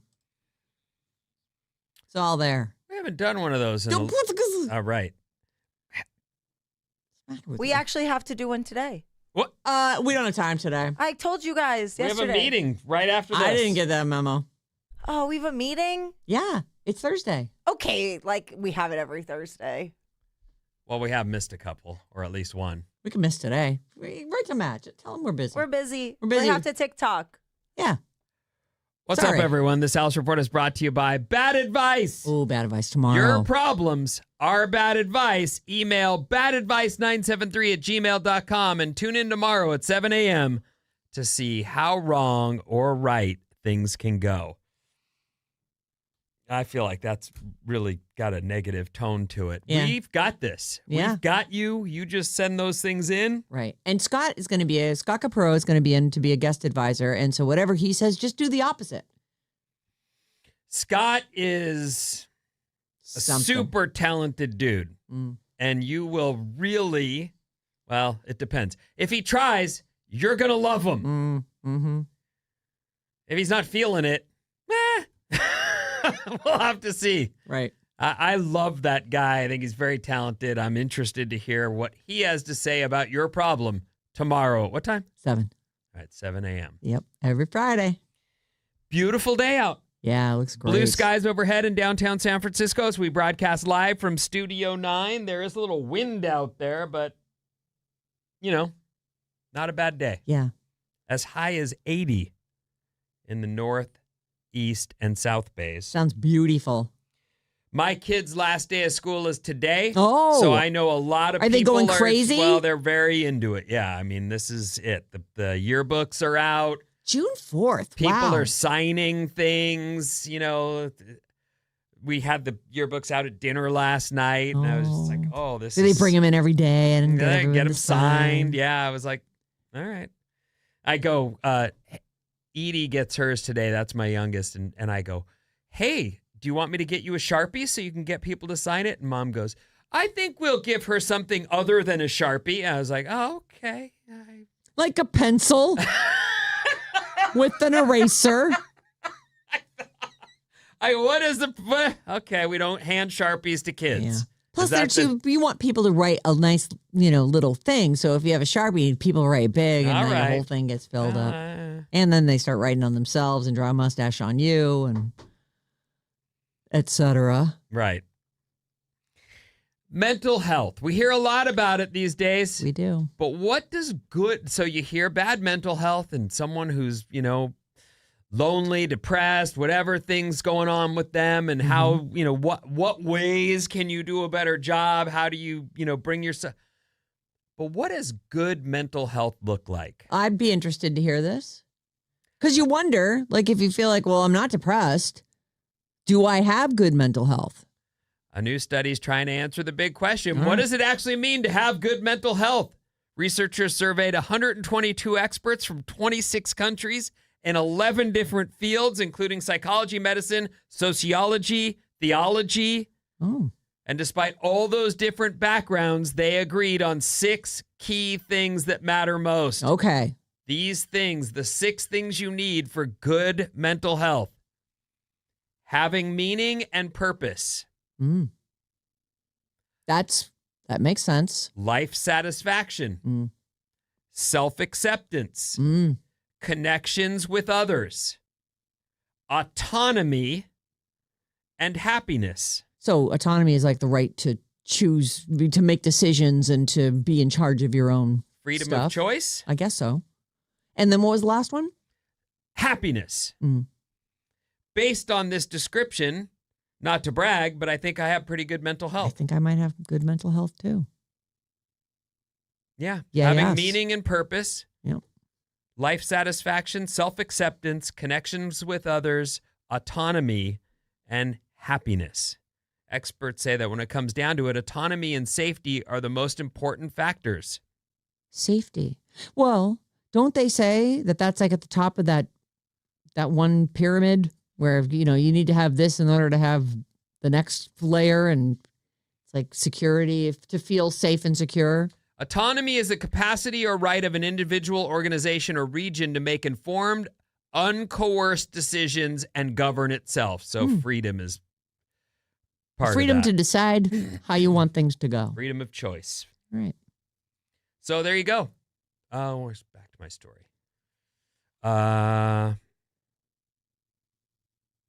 Yeah, autonomy and safety are most important factors. Happiness is more of a result of good mental health, not the starting point. Right.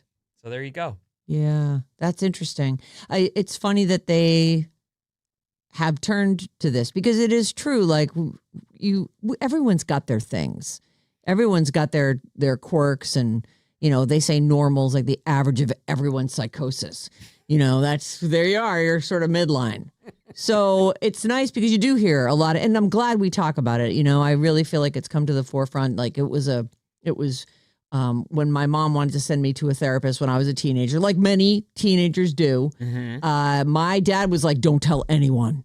Like, didn't want anyone in the family to know, didn't want anyone to know you were going to someone for help. Oh, exactly. Shoot. Like, it was very, and he didn't say in a mean way, like, you're a jerk, Sarah, for needing someone to talk to. But he was, it was like a secret. It was almost like, and a lot of people, I think their mental health went completely unaided. Like, people made excuses for them, or they're this way because of this, when something really simple might have helped them. Right. But it went unacknowledged. And I'm glad that we care, not that we didn't care about these people, but that we care to discuss this stuff and that we care to make mental health recommendations. Now I think we can see the difference in that. Like for example, my oldest kid has a health challenge. It's IBD if you want to look it up, but it's one of those things that she got young and she got to meet her mortality too soon. Everybody. She was very sick. Yeah. So we've tried to get her someone to talk to because there's certain things that she gets anxiety and anxious about things. You can't get an appointment now. I know. Like there's the big difference. There's a million therapists and they're all booked up to the tippy top. Mm-hmm. You call them and no, we're not taking new patients. Well, if you're going to go to school, maybe consider psychology. What the? Because it looks like we need that. Like crazy. The more we talk about it, the more of these therapists we need. So anyway, I think there's a clear sign with all the therapists being all booked up that we're working harder at that. Good job, everybody. Yeah, good job. And it's nice that good public health or good mental health is being acknowledged too. That's interesting. People should have a baseline. These were less politically correct times when I coined the term wherever there's a naked lady, there's a dude trying to check her out. Yeah, that has nothing to do. That's just a reality.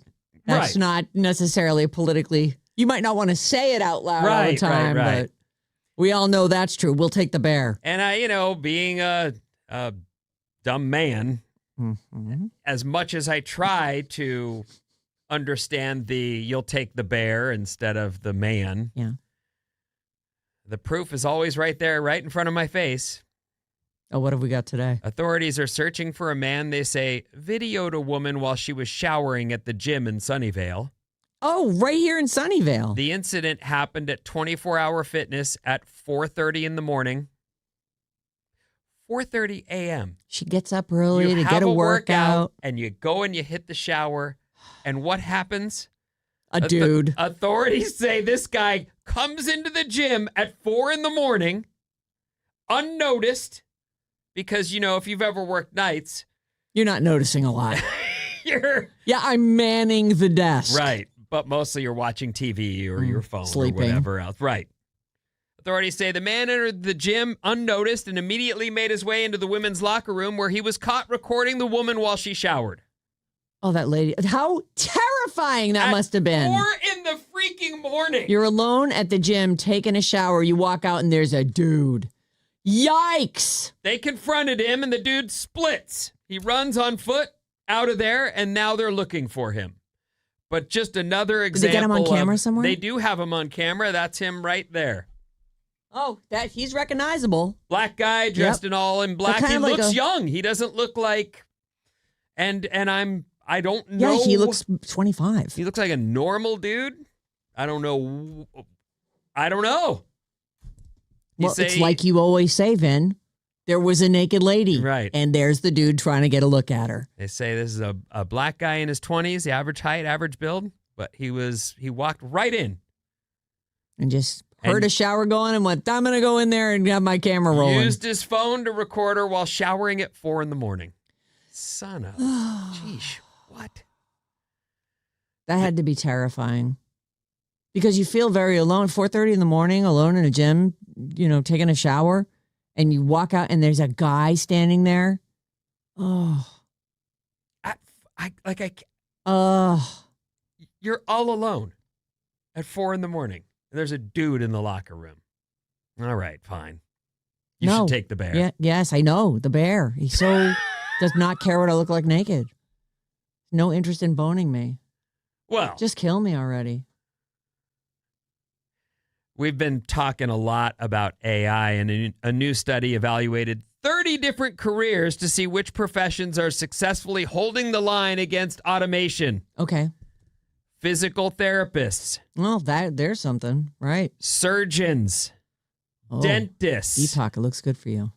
Yeah, Deepak's looking good. Yeah, dentist. We all need a dentist. Construction managers, police and detectives, psychologists. Mm-hmm. These are AI-proof jobs right here in America.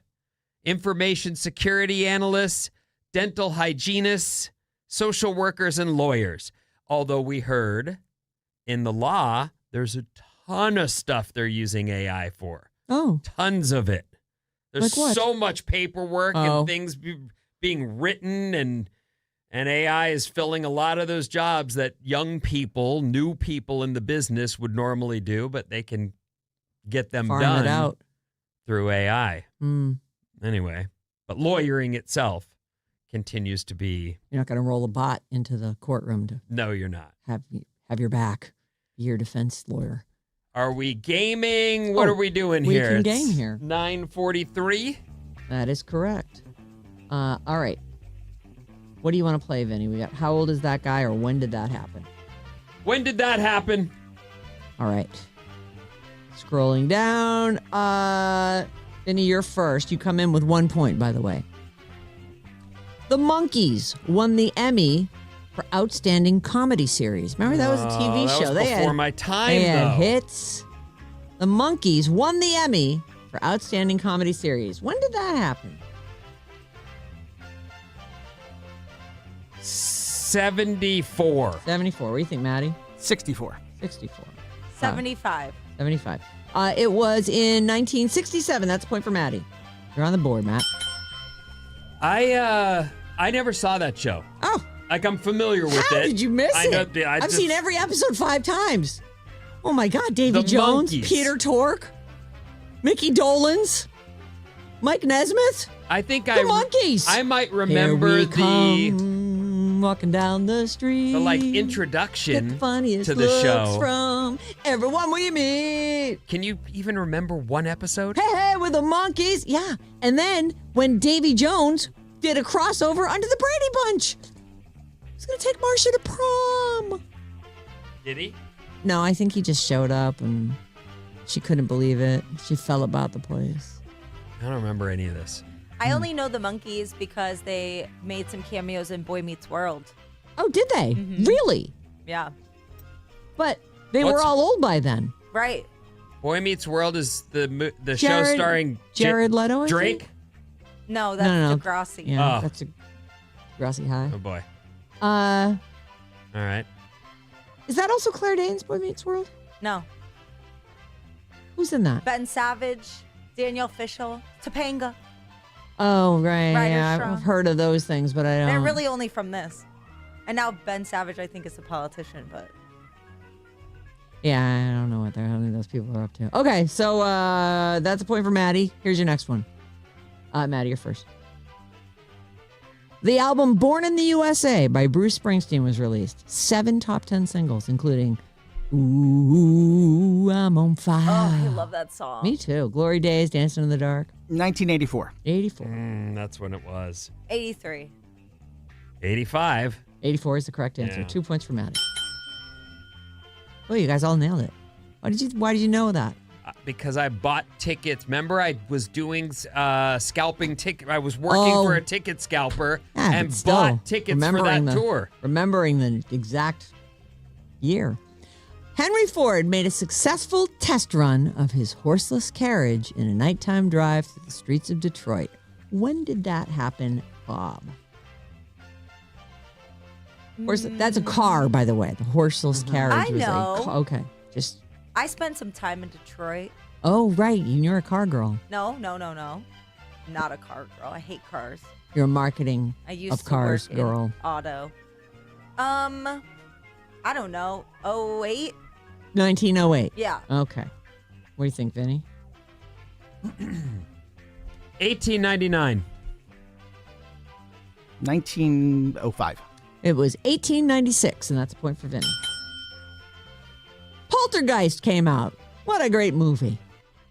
When did Poltergeist come out? I think, Vinny, you're first.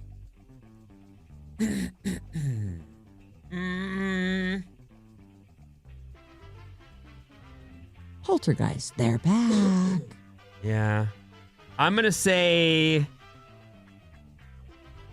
83. 83. What do you think, Maddie? 85. 85. 82. It is exactly 1982. You're on the board, Bob, with 2 points. Current score is 3 for Maddie, 2 for Bob, 2 for Vinny. What did I say? You said 83. Ah! Let's see. Let's find a fun one. There aren't that many fun ones. Okay. Oklahoma City grocery store owner Sylvan Goldman invented the shopping cart. Oh my God. When did that happen, Maddie? Shopping carts. 1870. Huh. And some things you don't think about being invented, you Right. know? They just always were. Right. And I kind of argue maybe he got a patent for it or something, because I'm like, in the olden days, everybody had a cart with them. That's how they brought their stuff to market and how they stuck. But maybe you kept the cart. These are carts you borrow while you're there. Oh. Ooh. I would have expected people were using bags through a grocery store until someone... Like a market bag? Yeah. I mean, what are you you can't carry all that stuff. Getting on your one at a- arms, right. Right. I'm going to say 1930. 1930. What do you think, Ben? 1880. 1880. Let's see. It was 1937. That's a point for Bobby. The car The came before the shopping cart. Apparently so. Jesus. You know, I actually wonder too, when I think of a grocery store, I think of a conveyor belt. I put my stuff down, but no, they would walk up to the counter with all their crap, put it down on top of the counter, Right. and they'd sit and type it into the old-timey cash register. It's crazy. That's interesting. I wonder when the conveyor belt got invented, because now that's standard. Okay, here's your, this is the final one. Martha Stewart steps down as CEO of her company hours after being indicted on insider trading charges. This was some BS. I stand with Martha. I think that you might be first on this one. Oh, man. When did that happen? Martha Stewart steps down as CEO because of insider trading. And Snoop will tell you she gets a lot of credibility because she didn't squeal. She didn't rat. Or did she? I don't know. No, this guy told me. 1998? 98. What do you think then?